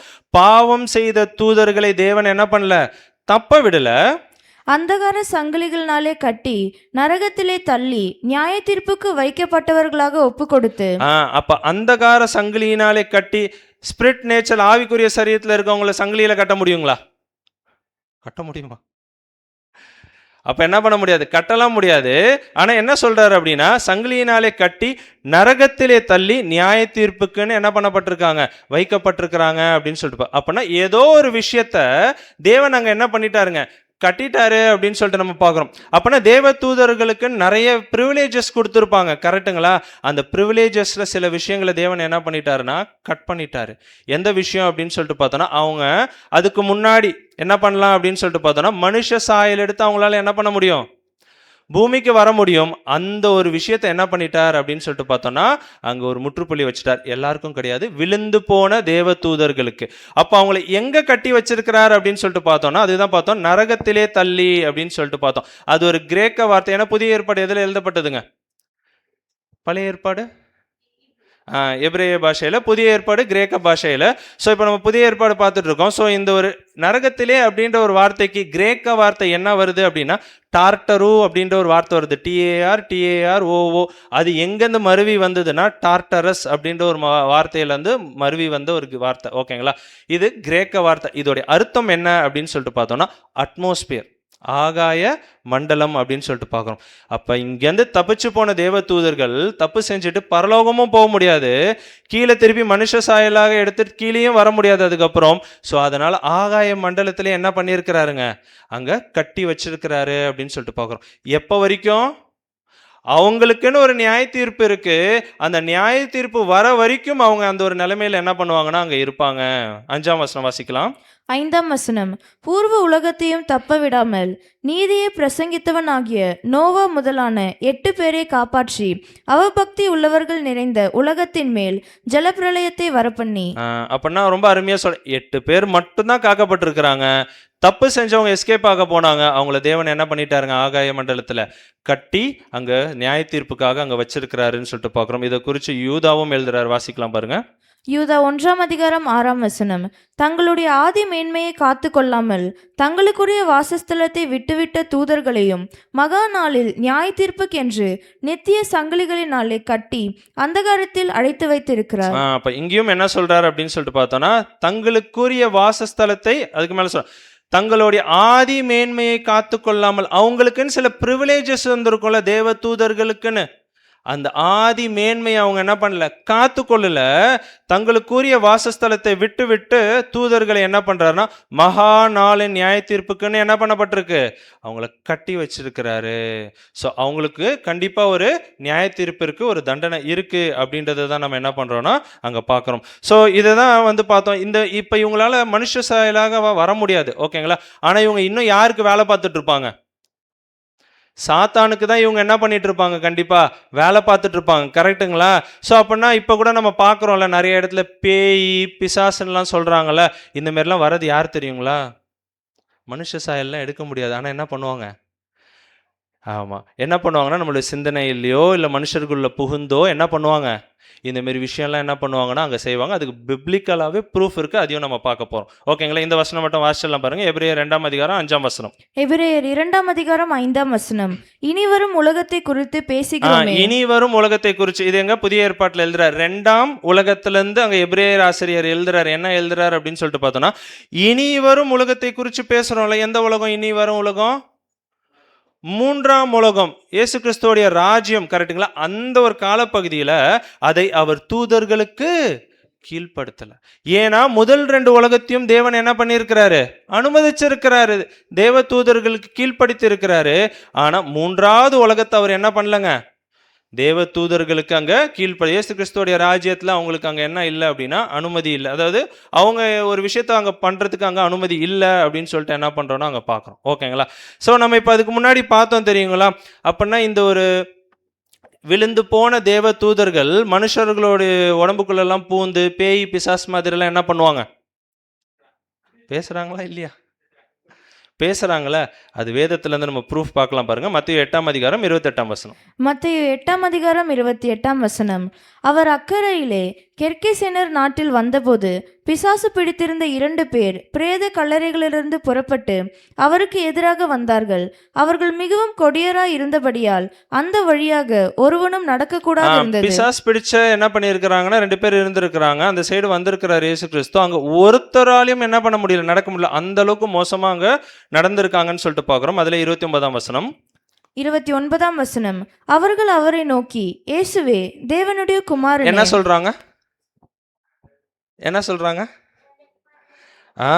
அவர்கள் அவரை நோக்கி, அந்த பிசாசு இருந்ததுல, அந்த பிசாசு என்ன சொல்லுது அப்படின்னா, இயேசு கிறிஸ்துவை பார்த்து, இயேசுவே தேவனுடைய குமாரனே. எப்படி அவங்களுக்கு தெரியும் தேவனுடைய குமாரன்னு? எப்படி தெரிஞ்சிருக்கணும்? அவங்கெல்லாம் ஒரு காலத்துல நல்ல தூதர்களாக தான் என்ன பண்ணியிருப்பாங்க, இருந்திருப்பாங்க. அங்க இயேசு கிறிஸ்துவை பார்த்துருக்கணும். ஸோ அதனால கண்டிப்பா அவங்களுக்கு நல்லாவே தெரியும் என்னதுங்க, இவர் தேவனுடைய குமாரன் தான் சொல்லிட்டு அழகா விட்னஸ் பண்றாங்க இங்க. இந்த ஒரு அவங்க அதுக்கப்புறம் விழுந்து போயிட்டாங்க, பூமியில இப்படி சுத்திட்டு இருக்கிறாங்க. இப்படி சுத்திட்டு இருக்கும் போது அழகா அங்க கேட்கறாங்க, தேவனுடைய குமாரனே. படிக்கலாம். எங்களுக்கும் உமக்கும் என்ன, காலம் வரும் முன்னே எங்களை வேதனைப்படுத்த இங்க வந்தீரோ என்று கூப்பிட்டார்கள். கேட்கறாங்க, உங்களுக்கும் எனக்கும் என்னங்க, காலம் வரும் முன்னே என்னதான் கட்டி போட்டு எனக்குன்னு ஒரு நியாய தீர்ப்பு வச்சிருக்கிறீங்கல்ல, அந்த ஒரு காலப்பகுதி வரத்துக்கு முன்னாடியே எங்களை வேதனைப்படுத்த இங்க ஏன் வந்தீங்க அப்படின்னு சொல்லிட்டு யார் கேட்கறா? இந்த விழுந்து போன தேவ தூதர்கள் என்ன பண்ணிட்டு இருக்கிறாங்கன்னா அங்க கேட்டுட்டு இருக்கிறாங்க அப்படின்னு சொல்லிட்டு பார்க்கிறோம். இதே மாதிரி இன்னொரு இன்சிடென்ட் மார்க் 5ஆம் அதிகாரம் 7ல இருந்து படிக்கலாம். மார்க் 5ஆம் அதிகாரம் வசனம் 7 முதல். இயேசுவே உன்னதமான தேவனுடைய குமாரனே. இங்கேயும் என்ன விட்னஸ் பண்றாங்க? நல்லா தெரியுது, ஏன்னா ஒரு காலத்துல என்ன பண்ணியிருக்கிறாங்க, பார்த்துருக்கிறாங்க. ஸோ அழகா விட்னஸ் பண்றாங்க. எனக்கும் உமக்கும் என்ன, என்னை வேதனைப்படுத்தாதபடிக்கு தேவன் பேரில் உமக்கு ஆணை என்று மிகுந்த சத்தமிட்டு சொன்னான். ஏனெனில் அவர் அவனை நோக்கி, அசுத்த ஆவியே இந்த மனுஷனை விட்டு புறப்பட்டு போ என்று சொல்லியிருந்தார். அப்பொழுது அவர் அவனை நோக்கி, உன் பேர் என்னவென்று கேட்டார். அதற்கு அவன், நாங்கள் அநேகராய் இருக்கிறபடியால் என் பேர் லேகியோன் என்று சொல்லி. அப்போ ஒருத்தராலாம் வரதில்லை, எத்தனை பேரா வராங்களாம்? அநேகரா இருக்கிறதுனால எங்க பேர் என்னன்னு சொல்லிட்டாங்க, லீகியோன். அப்படின்னா என்னன்னா, ஒருத்தருடைய உடம்புக்குள்ள ஒரு அசுத்தாவினா என்னங்க, அந்த விழுந்து போன தேவ தூதர்கள் ஒருத்தர்லாம் போறதில்லை, எத்தனை போதுங்க, அநேகர். அதுதான் லீகியோன் அப்படின்னா என்ன அர்த்தம் அப்படின்னு சொல்லிட்டு, ரோமன் பெட்டாலியன் இருக்கு தெரியுங்களா, ரோமன் ஆர்மி இருக்குல்ல, அதில் வந்து பார்த்தீங்கன்னா குரூப்பாக என்ன பண்ணுவாங்க, ஆர்மிஸ் இருக்கும். அப்போ ஒரு பெட்டாலியன் அப்படின்னு சொல்லிட்டு பார்த்தோம் அப்படின்னா அதில் 4000 6000 இந்த மாதிரி தனித்தனியாக பேட்சாக இருப்பாங்க. மேபி இதில் எத்தனை ஆயிரம் இருந்தாங்கன்னு தெரில, அதுதான் அந்த ஒரு லாட்டின் வேர்டோடைய அர்த்தம். ஓகேங்களா? ஸோ ரோமன் பெட்டாலியனோட அந்த ஒரு வார்த்தையை தான் இங்கே யூஸ் பண்ணுறாங்க, நாங்கள் லேகியோனாக இருக்கிறோம் அப்படின்றாங்க. அப்படின்னா உள்ள எத்தனை அசுத்தாவிகள் இருந்திருக்கு, 4000மோ 2000மோ 6000மோ அத்தனை அசுத்தாவிகள் ஒரு மனுஷனுடைய உடம்புக்குள்ளே போனால் என்ன ஆகும்? அதனால தான் அந்த சைடில் நடக்க முடியாத அளவுக்கு அங்கே என்ன பண்ணிட்டு இருக்காங்கன்னா இருந்திருக்கிறாங்க அப்படின்னு சொல்லிட்டு நம்ம பார்க்குறோம். அதிலே மார்க் 1 அதிகாரம் 24ஆம் வசனம். மார்க் 1ஆம் அதிகாரம் 24ஆம் வசனம்.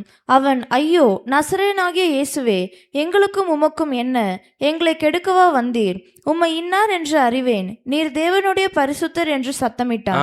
ஸோ இன்னொரு இடத்துல என்ன பண்ணுறாங்க, நீங்கள் யாருன்னெலாம் எனக்கு தெரியும், அதனால் நீங்கள் இப்போதைக்கு என்ன பண்ணாதீங்க, டிஸ்டர்ப் பண்ணாதீங்க, நாங்கள் எங்கள் வேலையை பார்த்துட்டு நாங்கள் என்ன பண்ணிக்கிறோம், கொஞ்ச காலம் பண்ணிக்கிறோம், எங்களுக்கு அனுமதி கொடுங்க அப்படின்ற மாதிரி பேசுறாங்க. அடுத்த 34ஆம் வசனம்.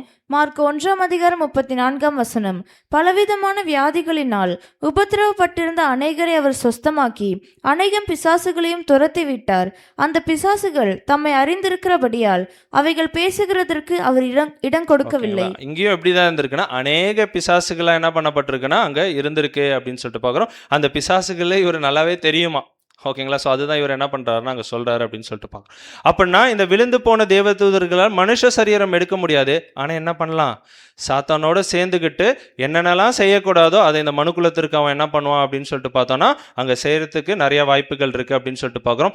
சத்தியம் தெரிஞ்சிடுச்சுன்னு வச்சுக்கோங்க, இதுதானா அப்படின்னு சொல்லிட்டு அவன் என்ன பண்ண மாட்டான், ஒன்றும் முயற்சியெலாம் பண்ண மாட்டான். தெரியாத வரைக்கும் தான் அவன் என்ன பண்ணிட்டு இருப்பான், நம்மளை ஏமாத்திட்டு இருப்பான் அப்படின்னு சொல்லிட்டு பார்க்குறோம். ஸோ இந்த மாதிரி ஒரு விழுந்து போன தேவ தூதர்கள் இருக்காங்களா, இந்த ஒரு பெரிய கும்பல் இருக்குல்ல, இவங்களுக்கும் நம்மளுக்கும் ஏதாவது பிரச்சனைகளோ இல்லை ஏதாவது ஒரு விஷயங்கள் இருக்குங்களா? எதுவுமே இல்லையா? எந்த ஒரு சம்பந்தமும் இல்லையா? வாசிச்செல்லாம் பாருங்க. எபேசியர் 6ஆம் அதிகாரம் 11 மற்றும் 12ஆம் வசனம். எபேசியர் 6ஆம் அதிகாரம் வசனம் 11 முதல். நீங்கள் பிசாசின் தந்திரங்களோடு எதிர்த்து நிற்க திராணி உள்ளவர்கள் ஆகும்படி தேவனுடைய சர்வாயுத வர்க்கத்தையும் தரித்து கொள்ளுங்கள். பிசாசோட எதிர்த்து நிக்கணும் அப்படின்னு சொல்லிட்டு பார்த்தோம்னா தேவனுடைய சர்வாயுத வர்க்கத்தை என்ன பண்ணிக்கணும்? தரித்து கொள்ளணும். 12ஆம் வசனம். 12ஆம் வசனம். ஏனெனில் மாம்சத்தோடும் இரத்தத்தோடும் அல்ல, துரைத்தனங்களோடும் அதிகாரங்களோடும் இப்பிரபஞ்சத்தின் அந்தகார லோகாதிபதிகளோடும் வான மண்டலங்களில் உள்ள பொல்லாத ஆவிகளின் சேனைகளோடும். யாரோடையும் லிஸ்ட் கொடுத்துக்கிட்டே வர்றாரு. யாரோடலாம் நம்மளுக்கு பிரச்சனை இருக்கு அப்படின்னு சொல்லிட்டு அதான் சொல்றாரு. மாம்சத்தோடும் இரத்தத்தோடும் என்ன இருக்கு? நம்மளுக்கு பிரச்சனைகள் இருக்கு. துரைதனங்களோடும் அதிகாரங்களோடும் இருக்கு. இப்பிரபஞ்சத்தின் அந்தகார லோகாதிபதிகளோடும் இருக்கு. வான மண்டலங்களில் உள்ள பொல்லாத ஆவிகளின் சேனைகளோடும். அவர் எங்க தான் கட்டி வச்சிருக்கதா பார்த்தோம். டார்டரு, கிரேக்க வார்த்தை அட்மாஸ்பியர், ஆகாய மண்டலம். அங்க இருக்கிற பொல்லாத ஆவிகளின் சேனைகளோடும் நம்மளுக்கு என்ன இருக்கு? போராட்டம் இருக்கு. நிறைய பிரச்சனை கொடுப்பான். சத்தியம் தெரிஞ்சிடுச்சுன்னா என்ன பண்ண மாட்டான்? தெரியாதவங்கள தான் அவன் என்ன பண்ணிட்டு இருப்பானா அங்க ஏமாத்திட்டு இருப்பான் அப்படின்னு சொல்லிட்டு நம்ம பார்க்குறோம். ஓகேங்களா? ஸோ நம்மளுக்கும் அவனுக்கும் என்ன இருக்குங்க? நிறைய விஷயங்கள் அங்கே இருக்குது. ஸோ அவன்கிட்ட நம்ம ரொம்ப ஜாக்கிரதையாக என்ன பண்ணணும் அப்படின்னா, சாத்தானாக இருந்தாலும் சரி, அவனுக்கு கீழே ஒரு பெரிய சேனையே வச்சுட்டு என்ன பண்ணிட்டு இருக்கிறான், வேலை பார்த்துட்டு இருக்கிறான் அப்படின்னு சொல்லிட்டு பார்க்குறோம். ஸோ அவங்கள்ட்ட எப்படி இருக்கணும் அப்படின்னா, ரொம்ப ஜாக்கிரதை உள்ளவர்களாக அங்கே நம்ம இருக்கணும் அப்படின்னு சொல்லிட்டு நம்ம பார்க்குறோம். ஓகேங்களா? ஸோ எப்படி ஆரம்பித்தோம் அப்படின்னா, தேவன் எதுக்காக மனுஷனை படைச்சார் அப்படின்னா, அவர் அழகா சொல்றாரு, அவர் ஒருவனை அல்லவா படைத்தார். ஏன்னா ஆதாம் அங்கேயே பாவம் செய்யும் போது ஆதாமை நீக்கிட்டு இல்லை அழிச்சிட்டு வேற ஒரு ஆதாமை என்ன பண்ணியிருக்கலாம்? செஞ்சிருக்கலாம். தேவன் செஞ்சிருக்கலாம். ஆவி அவரிடத்தில் பரிபூர்ணமா இருந்ததுன்னு சொல்லிட்டு பார்க்குறோம். ஆனால் அவர் அதை செய்யல. அவர் ஒருவனை அல்லவா படைத்தார். ஏன் அப்படின்னு சொல்லிட்டு பார்த்தோம்னா, தேவ பக்தி உள்ள ஒரு சந்ததி பெரும்படி தானே. முதலாம் உலகத்தில் வந்துச்சுங்களா? தேவ பக்தி உள்ள ஒரு சந்ததி முதலாம் உலகத்தில் வந்துச்சுங்களா? ஒன்றும் வந்த மாதிரி என்ன இல்லை, தெரியல. கரெக்டுங்களா? ஏன்னா புதுசாக ஒரு சந்ததி ஒட்டுமொத்தமாக தேவனே மனஸ்தாபப்பட்டு விசனப்பட்டு என்ன பண்ணிட்டாருங்க, அந்த ஒட்டுமொத்த உலகத்தையுமே அவர் அழிக்கணும்னு அவர் என்ன பண்ணிட்டார் அப்படின்னா அங்கே முடிவு பண்ணிட்டார் அப்படின்னு சொல்லிட்டு நம்ம பார்க்குறோம்.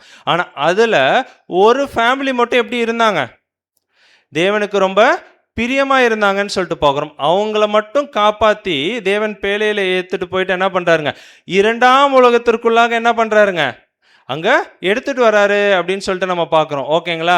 ஏன்னா அவரை பற்றி சொல்லும் போதே எப்படி இருந்துச்சு, நோவா பற்றி சொல்லும் போது அப்படின்னா, அவர் எப்படி இருந்தாருங்க, நோவா தன் காலத்தில் இருந்தவர்களுக்குள்ளே நீதிமானும் உத்தமனுமாக இருந்தான். நோவா தேவனோடே சஞ்சரித்து கொண்டான். எப்போவே ஒட்டுமொத்த உலகமும் ரொம்ப மோசமான ஒரு சூழ்நிலையில் இருந்துச்சு. அப்போவே அவர் எப்படி தான் இருந்தார்?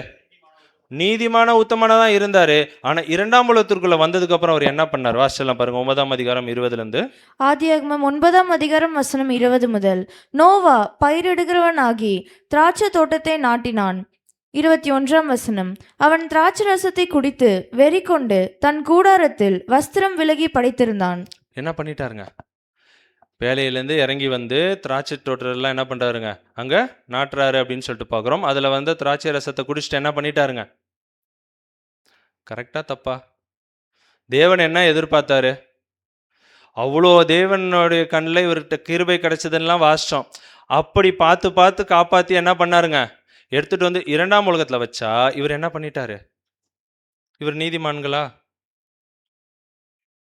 இப்போ இந்த ஒரு சந்ததியிலேருந்து, இந்த 8 பேர்லேருந்து தான் இரண்டாம் உலகம் ஸ்டார்ட் ஆகுது. கரெக்டுங்களா? ஸோ இந்த ஒரு சந்ததியிலேருந்து தேவன் எதிர்பார்க்குற அந்த ஒரு தேவ பக்தி உள்ள ஒரு சந்ததி வருமா வராதா?